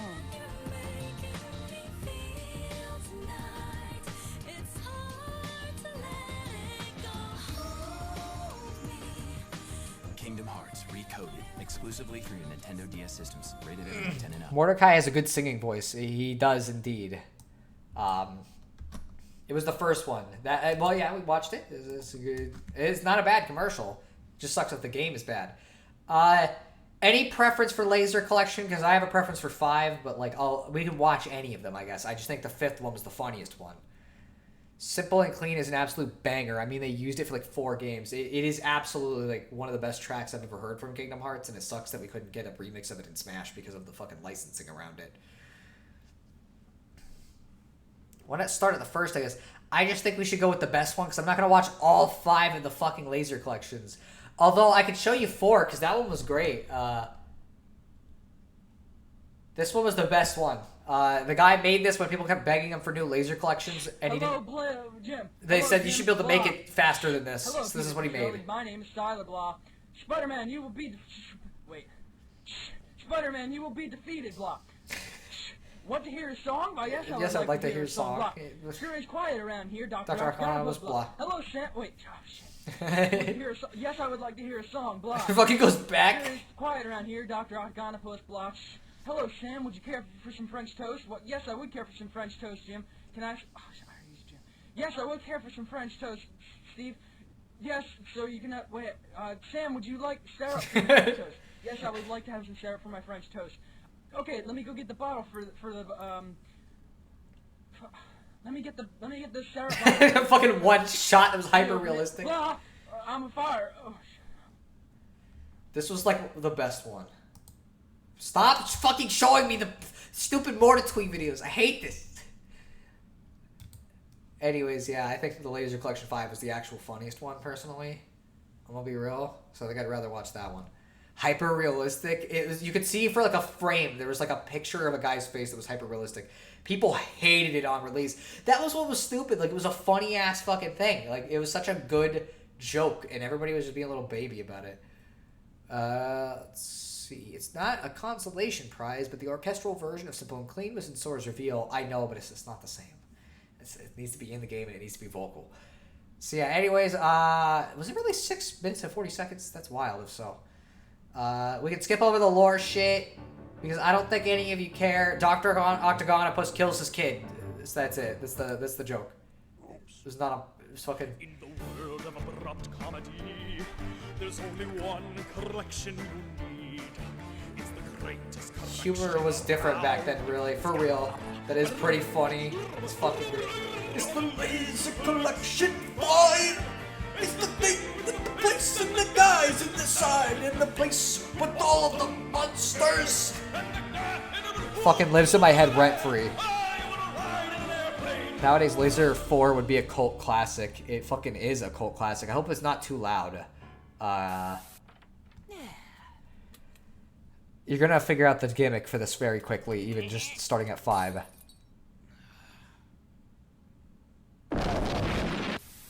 This is gonna be the joke.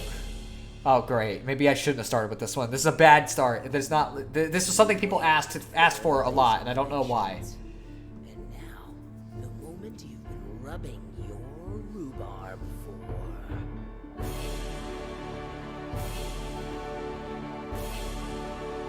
Even at the time, didn't like fart humor. I was like, oh, okay, this one's dumb. But the rest of this episode's good.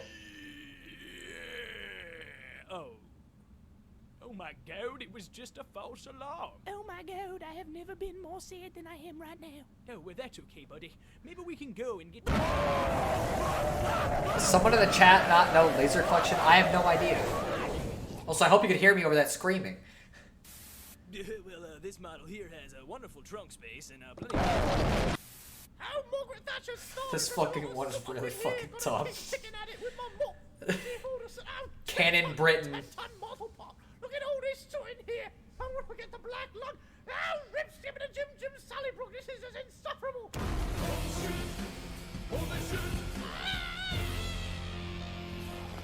Dr. Octagonopus.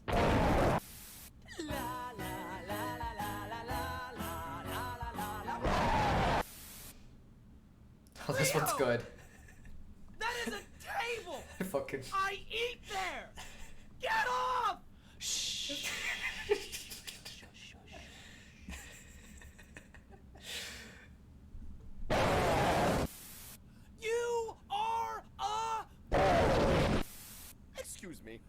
I believe I ordered the steak medium rare. This is medium sort of rare. Do I look like a sort of kind of gentleman to you? I think not. So It's another one that's really good. Your steak was cooked to perfection. You know nothing of good food. Oh boy, I've always wondered what's in Dad's briefcase. Oh boy, I've always wondered what's in Dad's briefcase. Why am I British? I've always wondered what's in my husband's briefcase. Huh. Letters to another woman. You told me forever. Things change, my love. No!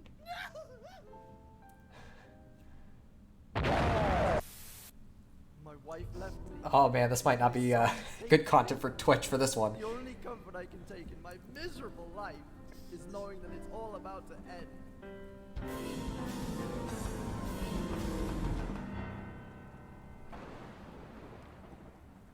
Oh my goodness! Whoa! Holy mother of wet blazes! This is Logan Paul when he sees a dead body. Whoa! Hey, tell me someone recorded that! He just hit the ground! He didn't even bounce! Why would anyone even do that? Sweet, crimbly, not-pop bourbon of a blizzard! That was outrageous! Why would you have to see that again? Hey! Someone, call an ambulance! For me! I'm gonna have a heart attack! That was so damn amazing! Why is it? Someone, please! What the fuck is wrong with you? Oh, this one's good. Gonna pop this kid's balloon. And then I'm gonna run some errands. The upstairs bathroom is out of hand soap. Yeah!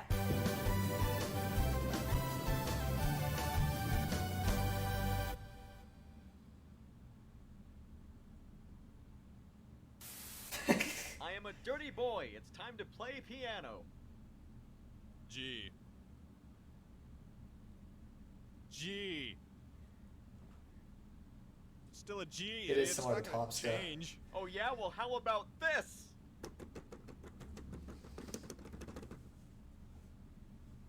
You're an ass.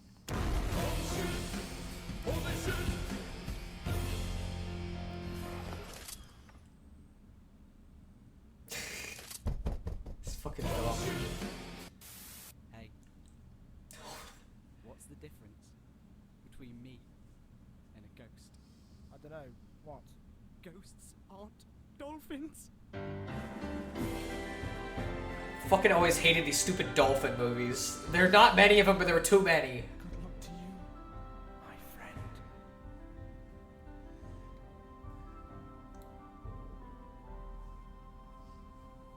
You can definitely tell me that. Okay, more lore stuff is not important. So that's what the laser collection's like. It's fucking honestly still kind of funny. Just a little weird. We're gonna watch Dolphin Tale. I ain't watching any dolphin movies. They're all bad.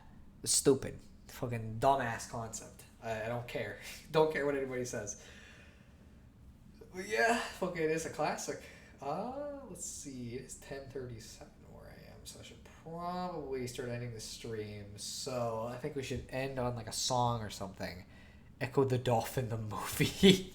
I don't think they had that. No. I just remember there being a couple ones that played on like children's TV when I was younger, and they were all very bad. Let's see, what's a good song to end us off on, guys? Echo the movie, The Dolphin.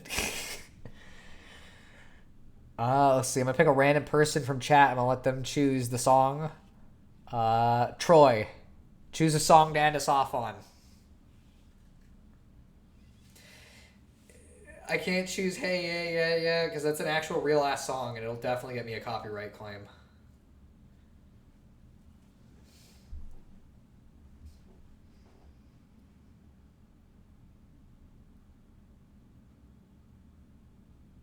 Gotta wait to see what Troy says.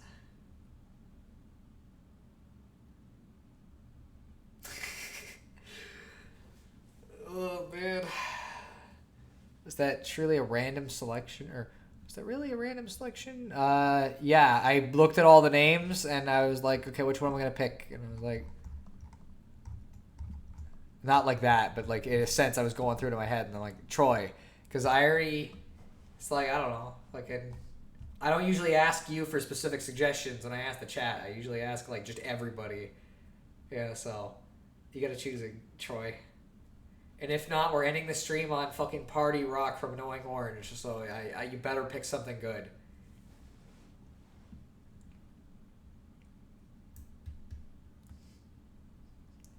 I know Geek is gonna love that if that's what we end on.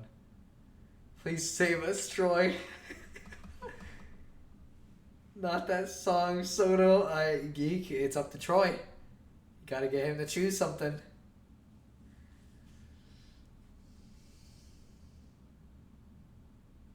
Anything but that, Soto. I can't think of many things that would be on the same level, so I don't know. I'd rather listen to Desu again. We can end with another You and Owen remix. Put on Ronald McDonald Insanity. Okay, that is what we'll end the stream on.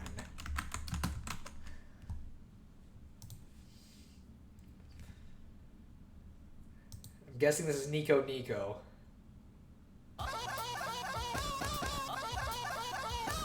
This is really what you chose to...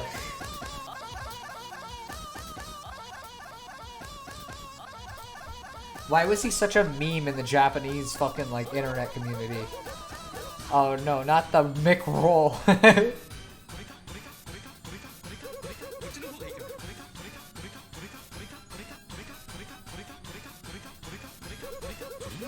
Oh.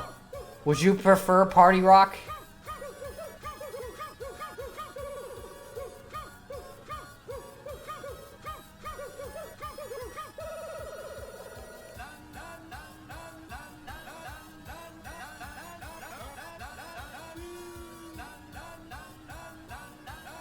No, this is infinitely better. Okay, I'm just asking. Ron McDon. People came flooding from this upload to uploads of actual UN Owen was heard to mass dislike it and accuse it of being a ripoff. Really? What the fuck? People from early YouTube were actually flat-brained. Sometimes I wonder, that's for sure.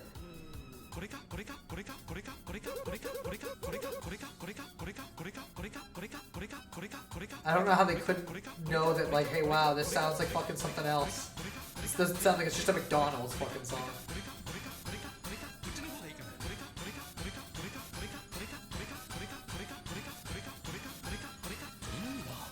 Is this just like a Japanese Ronald McDonald, or is like this the original one they dubbed over? Because I actually don't know.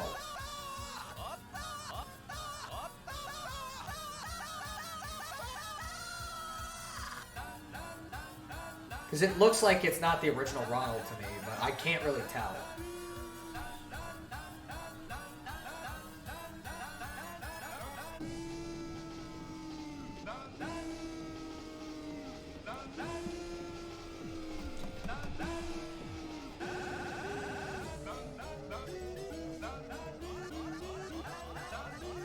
Pretty sure this is Japanese McDonald's commercials. That's what I assumed. I was just curious.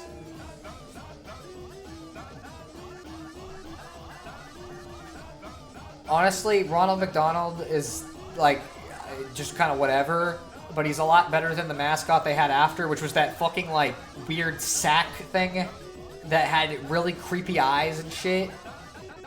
And I should probably start ending the stream soon, but I'll do that real quick.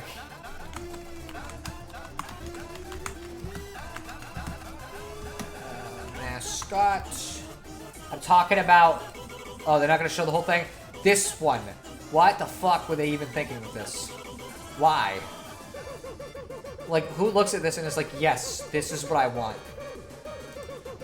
One of the oldest YouTube uploads of UN Owen used to have two annotations that said something like, this is the original version, Ronald McDonald Insanity is a remix of this song, that is all. Scary Minion Happy Meal, it fucking was pretty scary. But anyways, yeah, once the song ends, I end the stream. So we got exactly 2 minutes, guys.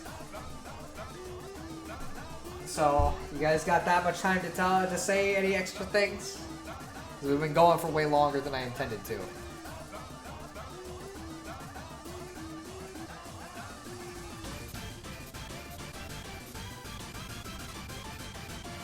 I like this part better.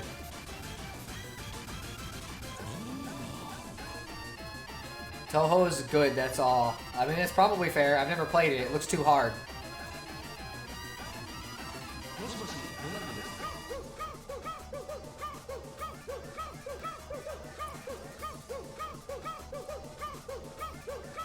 What the fuck was this stream now that I'm thinking about it? Like, we really just ended up, like, fucking doing so much random bullshit by the end of it. It was good. I just don't know what the fuck happened. Toho is not too hard if you don't play a difficulty above your pay grade. I think all of them are going to be a difficulty above my pay grade is the thing. You know, I had trouble with the Sonic Frontiers final boss doing that shit. Even if that means starting on easy. I don't know. I'm not good at shoot 'em ups. I want to get all the endings of the Toho games eventually to learn all the lore. You can just look at them on YouTube. I don't know. I just got here like an hour or two ago. You got here like not that long into the stream, so the only thing you missed was a couple of tier lists. Everything since then you've been here for, including Orange Nyanya style. Oh boy, we're getting close, guys. So I guess I gotta do my end card, but I hope you enjoyed this stream. It was pretty fun. I don't know what I'm streaming next because I didn't even expect to do this, but we'll see. And yeah, I don't know. I hope you guys have a good rest of your night, and hope you guys have a good weekend that's coming up. Orange Nyanya, you're grounded. Either way, see you later.